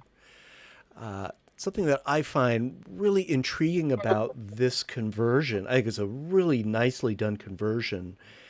As you know, Peter and I were talking earlier, there are lots of stereo photos of San Francisco post-quake, but I've never seen one hyper like this. These stereo photos were taken with cameras with, fixed position lenses. And I'm not aware of anyone who is even making hypers in 1906. Now, I'm sure I'm probably wrong. Somebody must have been. I've just never seen them. But for me, someone who's studied San Francisco 1906 stereo cards, this is a really thrilling image. I mean, the depth is just extraordinary, and it's just such an interesting way to see this. Well, I stretch them out deliberately because to make lenticulars, I got to have more punch. If it was just a 2-image one, I could be less pushy with it. Also, for lenticulars, you got to have almost half the picture coming through the window, thus violating the window tremendously. So for just this purposes of this display, I shoved the window back so they're all behind the window. But normally for a lenticular, it'd have half that road coming through, which ironically doesn't look that bad in a lenticular for some reason. You know, that's an interesting point.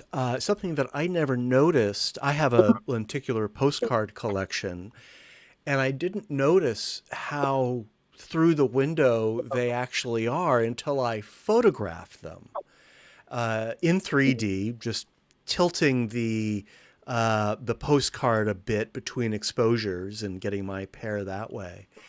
And you don't really notice it looking at the lenticular print, but yeah, a lot of the stuff is right in front of the window.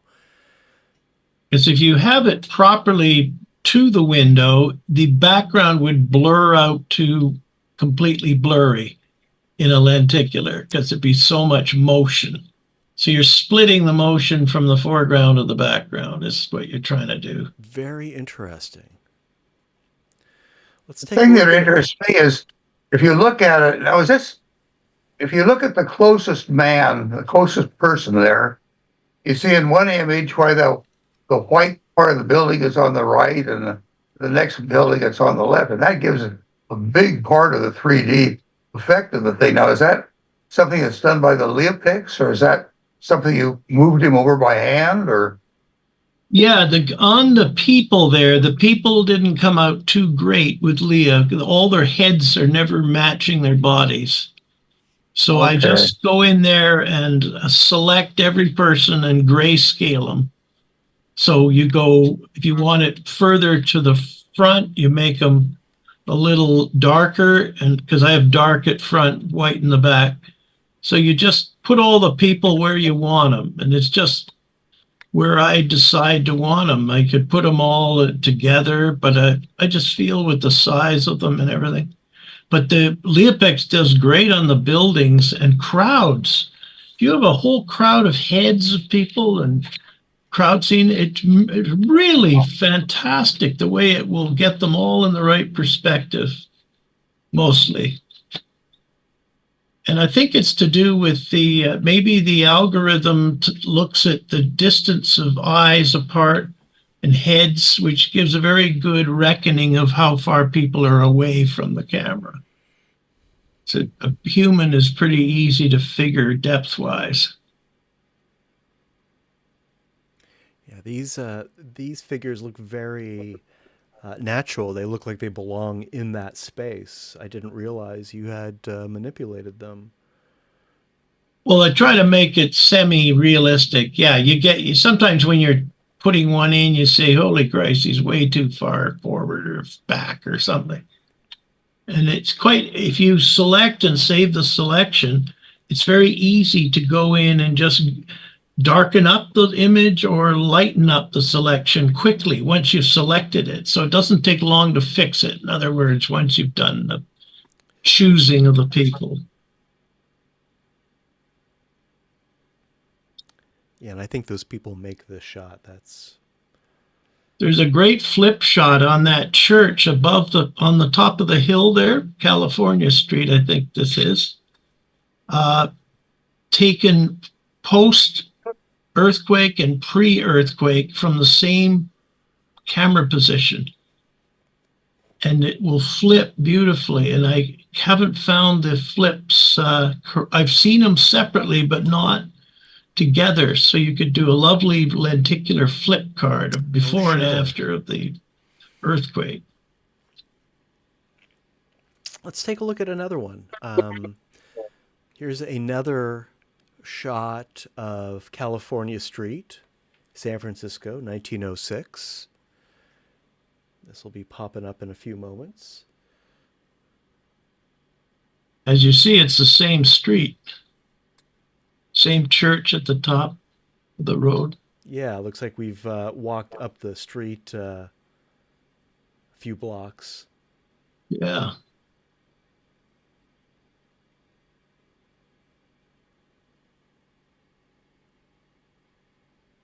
Now this one was a bit strange because I had this blurry dirt on the right-hand side on the pile. And I figured the blur was because somebody just thrown a shovel of dirt. So I sort of put a feather on it and selected it and just shoved it in the depth I figured the dirt may be sitting as someone throws it. And it semi-works okay.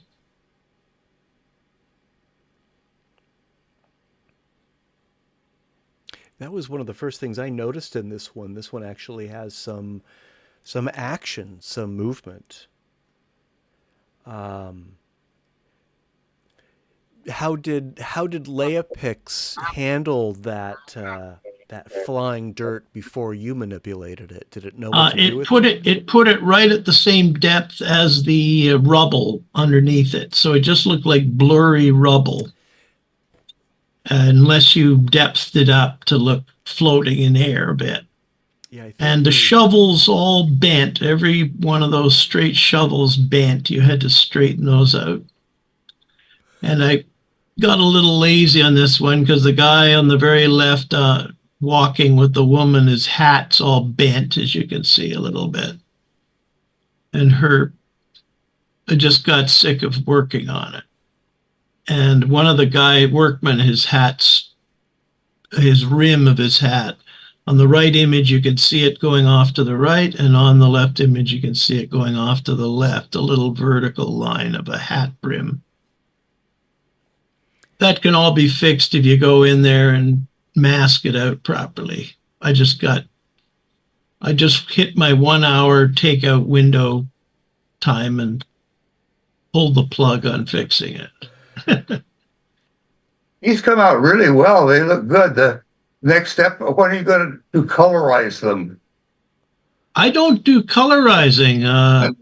I admire it. Do you colorize, Jack? I invite you to colorize this. Might do one of those, yeah, because it really has a potential. It's really easy to do, and you just do it in layers. You pick a color you want to use and put it in the lower layer and erase into it, and to whatever extent you want. Yeah,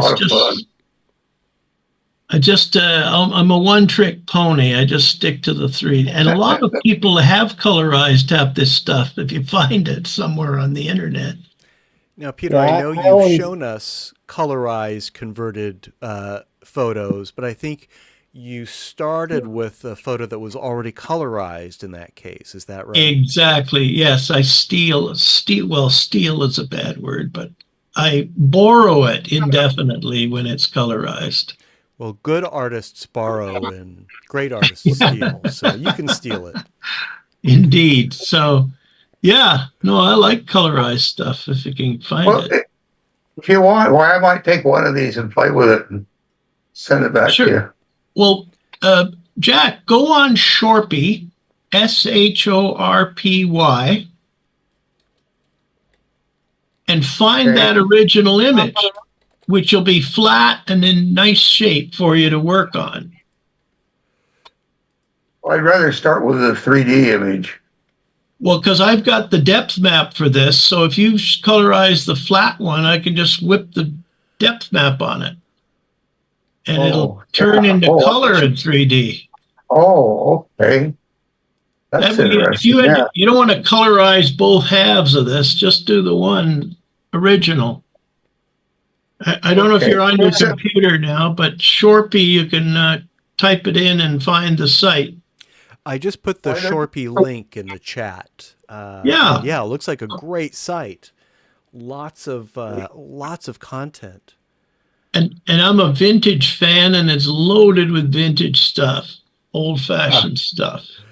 I just wanted to add to the discussion that when I'm colorizing, the first stop is a free program, free website called Image Colorizer. Image Colorizer. Let me write that down, Steve. So you just stick in your image and they do a colorizing on it? That's right. It's usually kind of low res, but then I'll use Topaz to up-res it, which I do have Topaz. Yeah, I've used Topaz too, and I can only find 400 wide images, unlike Shorpy with a couple of 1,000 pixel wide images. Yeah, you want that high resolution to work with.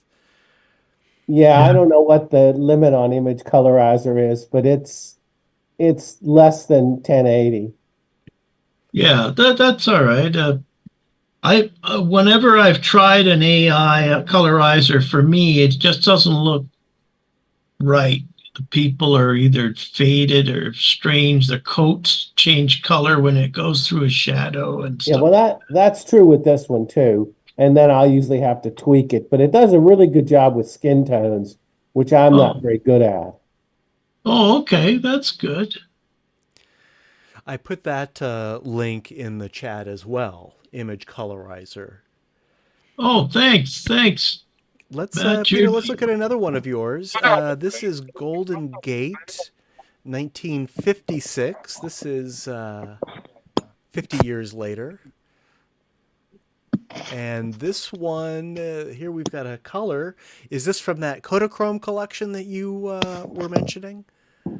Yes, this is natural color, which I think is a Kodachrome. But it's a pain in the butt to do this in 3D because of all the trailing depths and those struts and things. So I kind of faked it out. I just didn't do the ocean behind the struts. I just kind of vaguely grayscaled them all off into the distance. So it took me a little longer to do this one than the other ones. As you see, there's a few errors. The road and the left-hand cables don't quite meet properly, while the right-hand ones tend to meet a little better.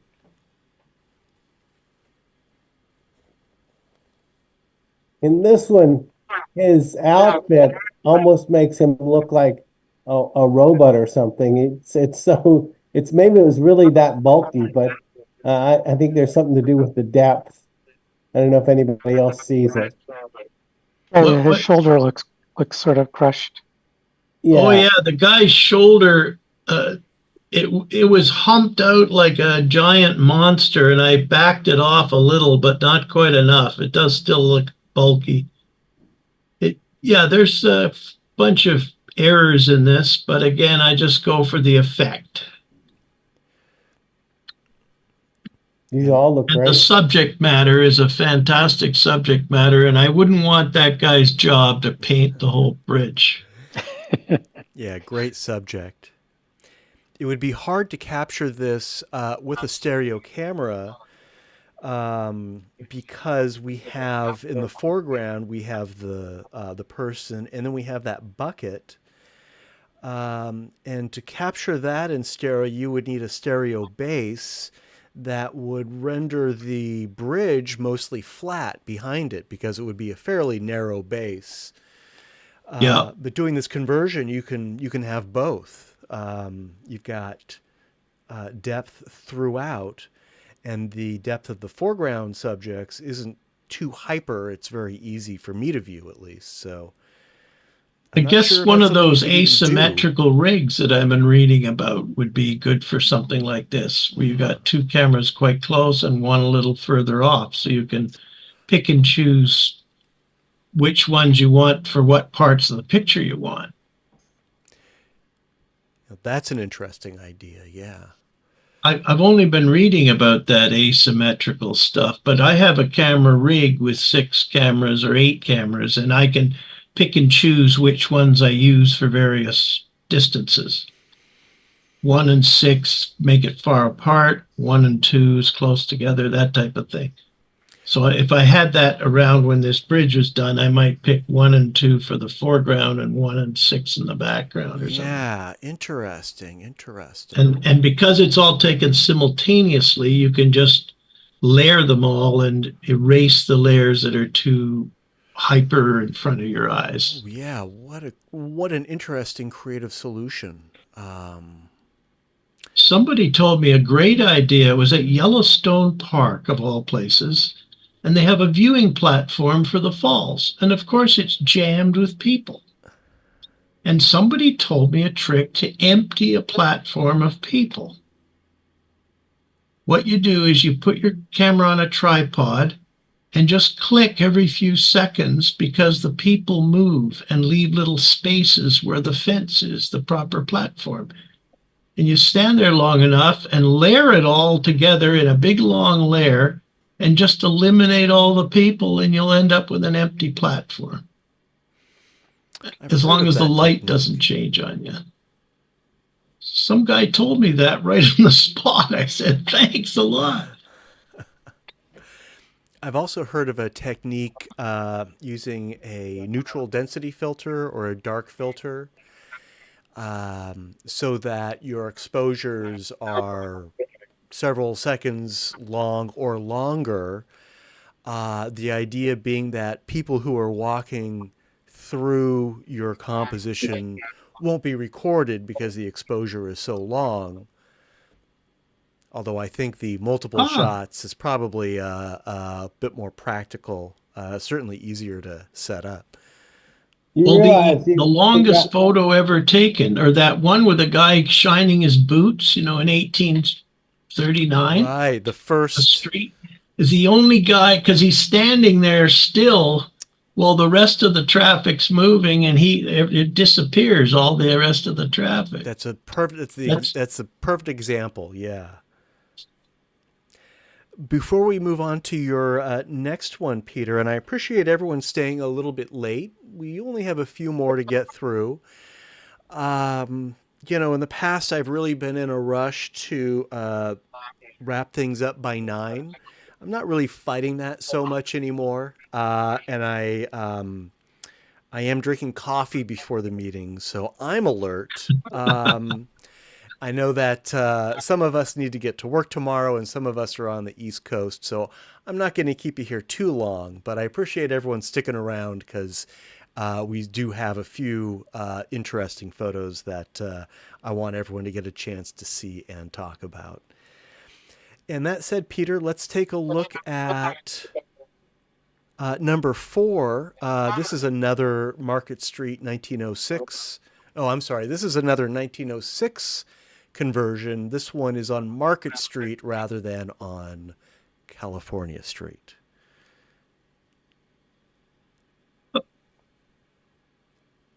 Same idea. There's a lot of people in this one. Did you have to do a lot of corrections for the hats and heads and all that? Just the foreground heads. The man in the bowler hat and the woman beside him in the foreground had head problems where their head didn't match their bodies. But as you get further out in the crowd, it worked beautifully. Leah did a great job from about the 8th person on to really make them in nice depth and natural, and all that rubble and buildings was all pretty well left alone. It was really something. I just did some telephone wire removal because there was annoying telephone wires across the sky. And that's pretty fast to do. So yes, the closer it is to the camera, of course, the more any problems will show up to do more work in the foregrounds. And I think this is the perfect case for using a conversion app like Leia, because to do something like this, a crowd shot like this by hand, I would imagine that would be a real chore. This is the kind of thing that these converters, as you were saying, Peter, just do so well. Well, the old days, I used to do layering for everything like 20 years ago, where you literally cut everyone out and it'd take you forever. Right. I mean, you've got, you'd have more than 20 layers. Gosh, probably a lot more than 20 layers if you were to do this by hand. And that's just if you were layering, that's 40, 50 layers to get all that looking good. I don't have the eyesight or the patience anymore. Well, now we've got the tools. That's right. Where were the tools when I was 20 years old? Well, Peter, you've put in your time. You've definitely got got credibility as a conversion expert. So it's okay. I'm to only a use the tools now. researcher. I'm not an expert in anything. There's people much better at it. I just research and do it. As I say, I'm the fast food version of conversions. Well, don't sell yourself short. I think we're all very impressed. Oh, with this. fast McDonald's makes a fortune. Not that I make any money at this, but and I'm a vintage nerd, so I like, I don't have anything modern really that I do. Taylor Swift I should be doing and try to sell it on the internet. Nobody Well, wants to buy this stuff. In my If experience, 1906 ever comes back, I'll make a fortune. in my experience, 3D is a great way to lose your shirt if you're looking to make money. Yeah, Stick with what you're doing now. I Do it still for have my fun. shirt. It's a great way to lose your anaglyph shirt, right? Yeah, yeah. Well, thank you, Peter. These were excellent. I Thank really you. appreciate you submitting them, and I hope that you send us some more next month. I really have a lot of fun with these. Yeah, if you don't mind, I'll keep sending them. If you don't mind, I'll keep badgering and pestering you to send them to us. Okay. They're a lot of fun. Now we have Okay. two more. We have two more photos for the evening, and these are by Steve. We discussed these photos last week, and he's done a fix-it. He's taken some of our feedback and applied it. Now, these photos are actually, let's see, can I go around? I can go around. Okay. So for our YouTube viewers, this will catch up in just a few seconds. This is CC saw before. This is what we looked at last week, I believe. Steve, do you want to remind us what the subject is and where you took this image? Yeah, this is at a rest stop in Indonesia. We were on a bus trip somewhere. I can't even remember where, but and we just stopped, and I was wandering around taking pictures and saw this little seesaw, and it's odd because it looks like it's designed for 6 people, but we're not exactly sure where person number 5 and 6 sit.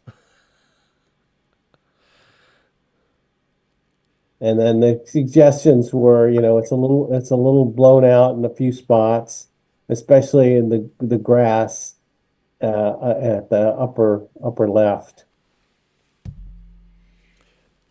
And I think we did like the through the window effect, the prominent through the window effect of this one. Yeah, and I think it was a little soft. I put it through Topaz. Which it didn't do as good a job as most of the time I use it, but it did help. Well, let's take a look at the after. So this is the before.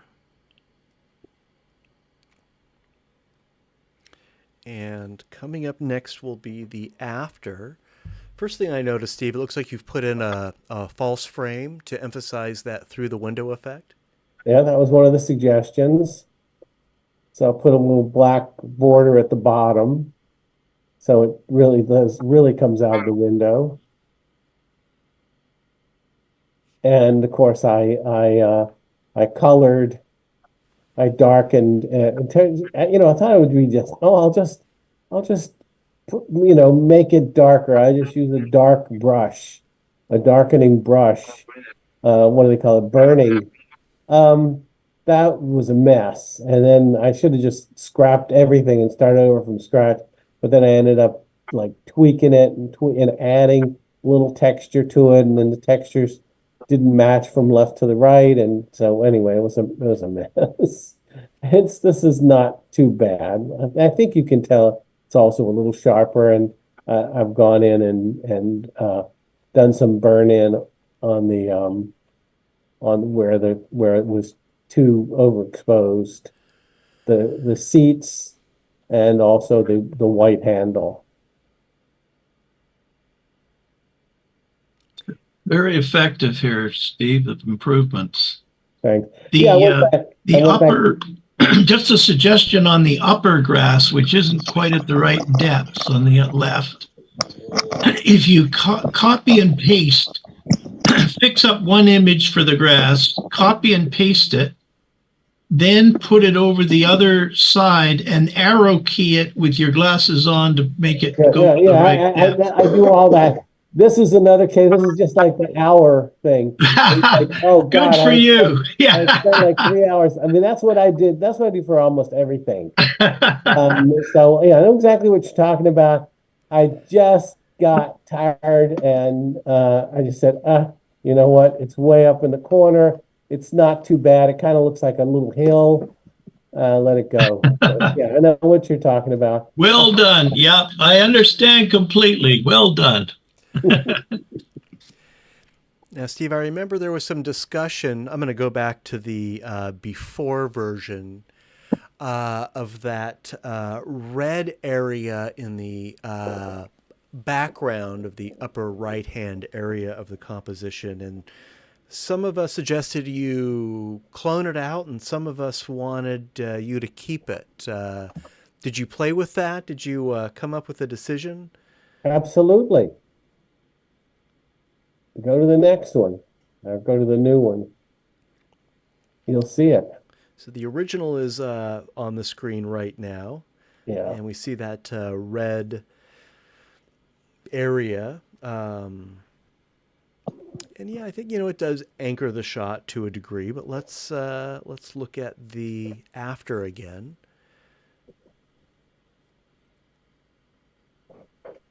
I cloned it, and I think that was originally your suggestion. You said just get rid of it. I thought it was distracting. I didn't need the red. I think the red at the base looks good. Didn't need it. What I did is I widened the picture so you can see the little blue tire there at the left. So that's another change. I mean, because I went back to the source.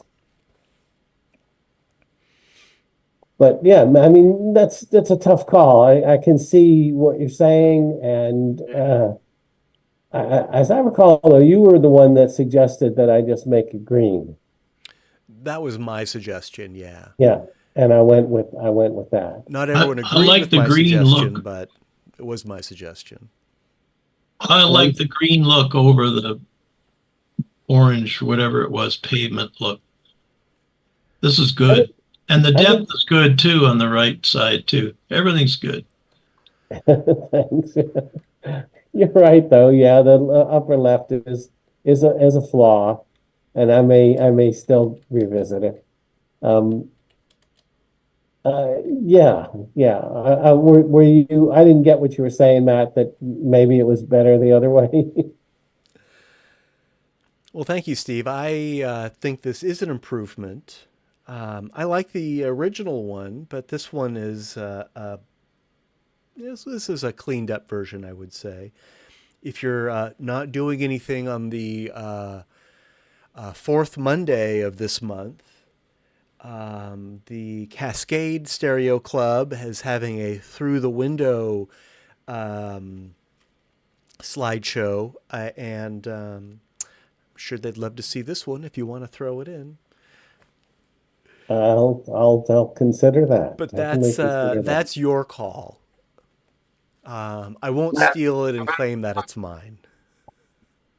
Matt, one quick Yes. thing I might pass on. Some of you probably entered the Southern Cross International PSA. Yeah. I haven't heard back yet on your results yet. But I was having a lot of trouble finding the other half a dozen that they do during the year.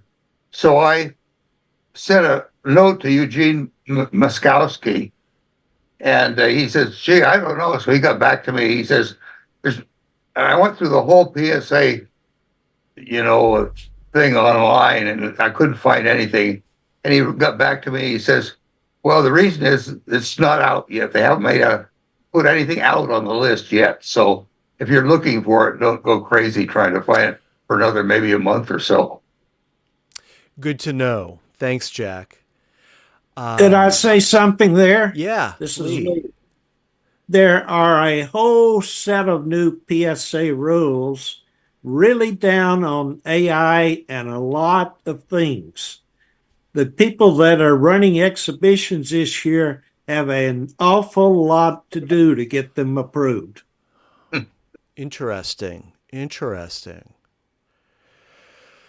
Well, there certainly has been a lot of discussion. I'm glad to know that the PSA is responding to this new reality that we have.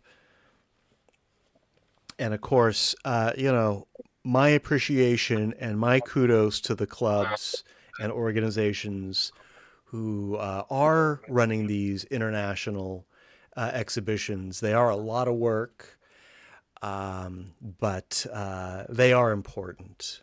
And as we know, we used to have the Oakland International. One of these days, I would love to get that off the ground again. But we'll let everyone else sort this out first before we get there. I'm going to call that as our meeting, unless anyone else has something they'd like to share. I actually do have something to share. I'm just going to, you of course won't be able to see these in 3D, but I have a small collection of stereo cards of the aftermath of the 1906 quake. And I'll just hold them up real quick. These aren't hard to find. They printed a lot of them. They're not particularly rare or valuable. You can find these on eBay. You can find these at flea markets. You can find these at the 3D Con. Didn't Bob Bloomberg make a film about this? It sounds familiar. I'm not sure if it was Bob, but I know Bob made a film that used a lot of old photos of San Francisco. I was thinking it was the earthquake, but it may have been just a history of San Francisco. well, let's ask him next month when we see him. He had to cut out early, but we'll press him on that. Certainly. I had something to add real quick. Yeah, take it away. I did see Kung Fu Panda 4. It has some great 3D stuff. Not just spears shooting out at you, but they use a graphic technique of for just a second of highlighting a character in front of a flat graphic color, usually has some kind of little design on it. And that's very effective in 3D. And they do a lot of stuff that goes into like a fantasy, and it goes into a more stylized image. So pretty standard kind of fare in terms of its story, but pretty funny. I mean, Jack Black is funny, Aquafina funny, even Ronnie Chang, who I think is hilarious. He has a really small role, but he's funny. So if you want to say, it's really good in 3D though. Well, I'll let you discuss that with Lee, who also saw Kung Fu Panda 4, but had a different experience. You did see it. You did see it, yes. But go ahead and give your quick, 10-second review. Okay, I saw it today.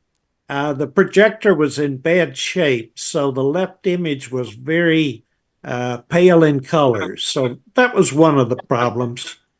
But the movie was for kids, all kinds of animals. Everything is moving all the time. Everybody is a hero and everybody is a bad person. Everybody hates everybody at the beginning, and at the end, everybody's supposed to be loving everybody. Very predictable. Yes.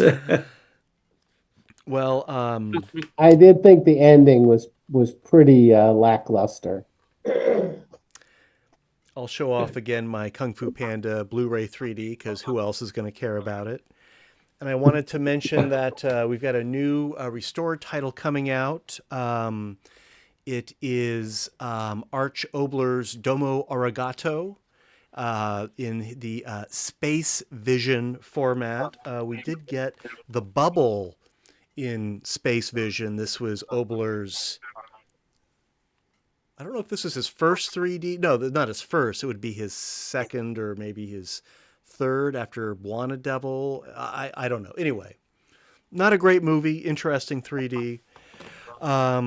Dune 2 is out. We didn't get it in 3D theatrically, but you could get it, the first Dune movie in 3D on disc, and I think that's still available.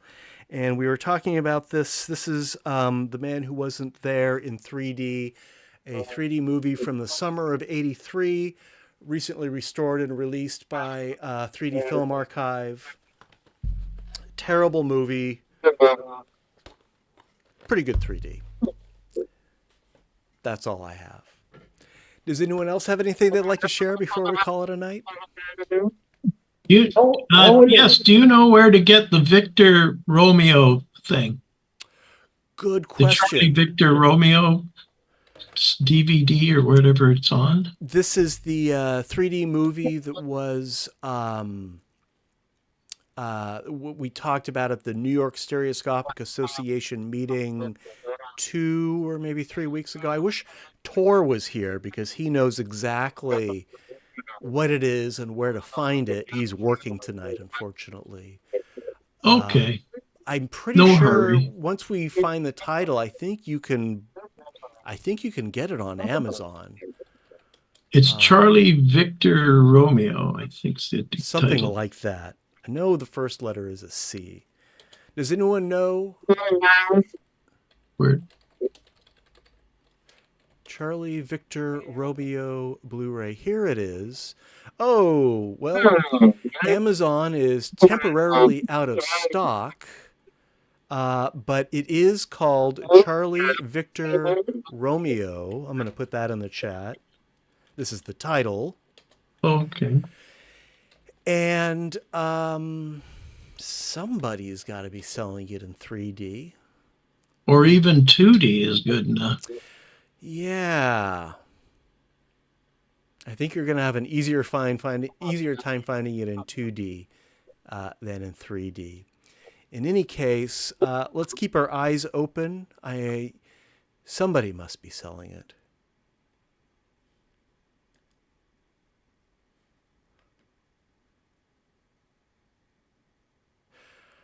Okay, here we go. I see it is for sale on grindhousevideo.com. I've just put that link in the chat. So Peter, if you want to grab that link, thank you. they've got 3 available. And it is the 3D version. So Oh, good. Grindhouse sounds like some sex type of video. not something I would usually order from, but No. it is. So let's see. By the end of this meeting, all 3 copies might be gone. Damn. Yeah, thank you. I'll contact them. Yeah, grab it before it's gone. Yes. All right. Well, with that, let's call it a night. And I look forward to seeing everyone again on Tuesday, April, was that the 2nd? Let me confirm that. Let me look at my notes here. I don't want to mislead you. Yes, Tuesday, April 2nd. And our special subject again is mirroring. That's using Stereo Photomaker's mirror effect feature, or you can do the same thing in Photoshop or your preferred photo editing program. And with that, I'll bid everyone a good night, and I'll see you next month. Thanks, everybody. Had a great meeting tonight. Good night. And for once, it didn't blow up, so we're doing great. See you next month, guys. Right on.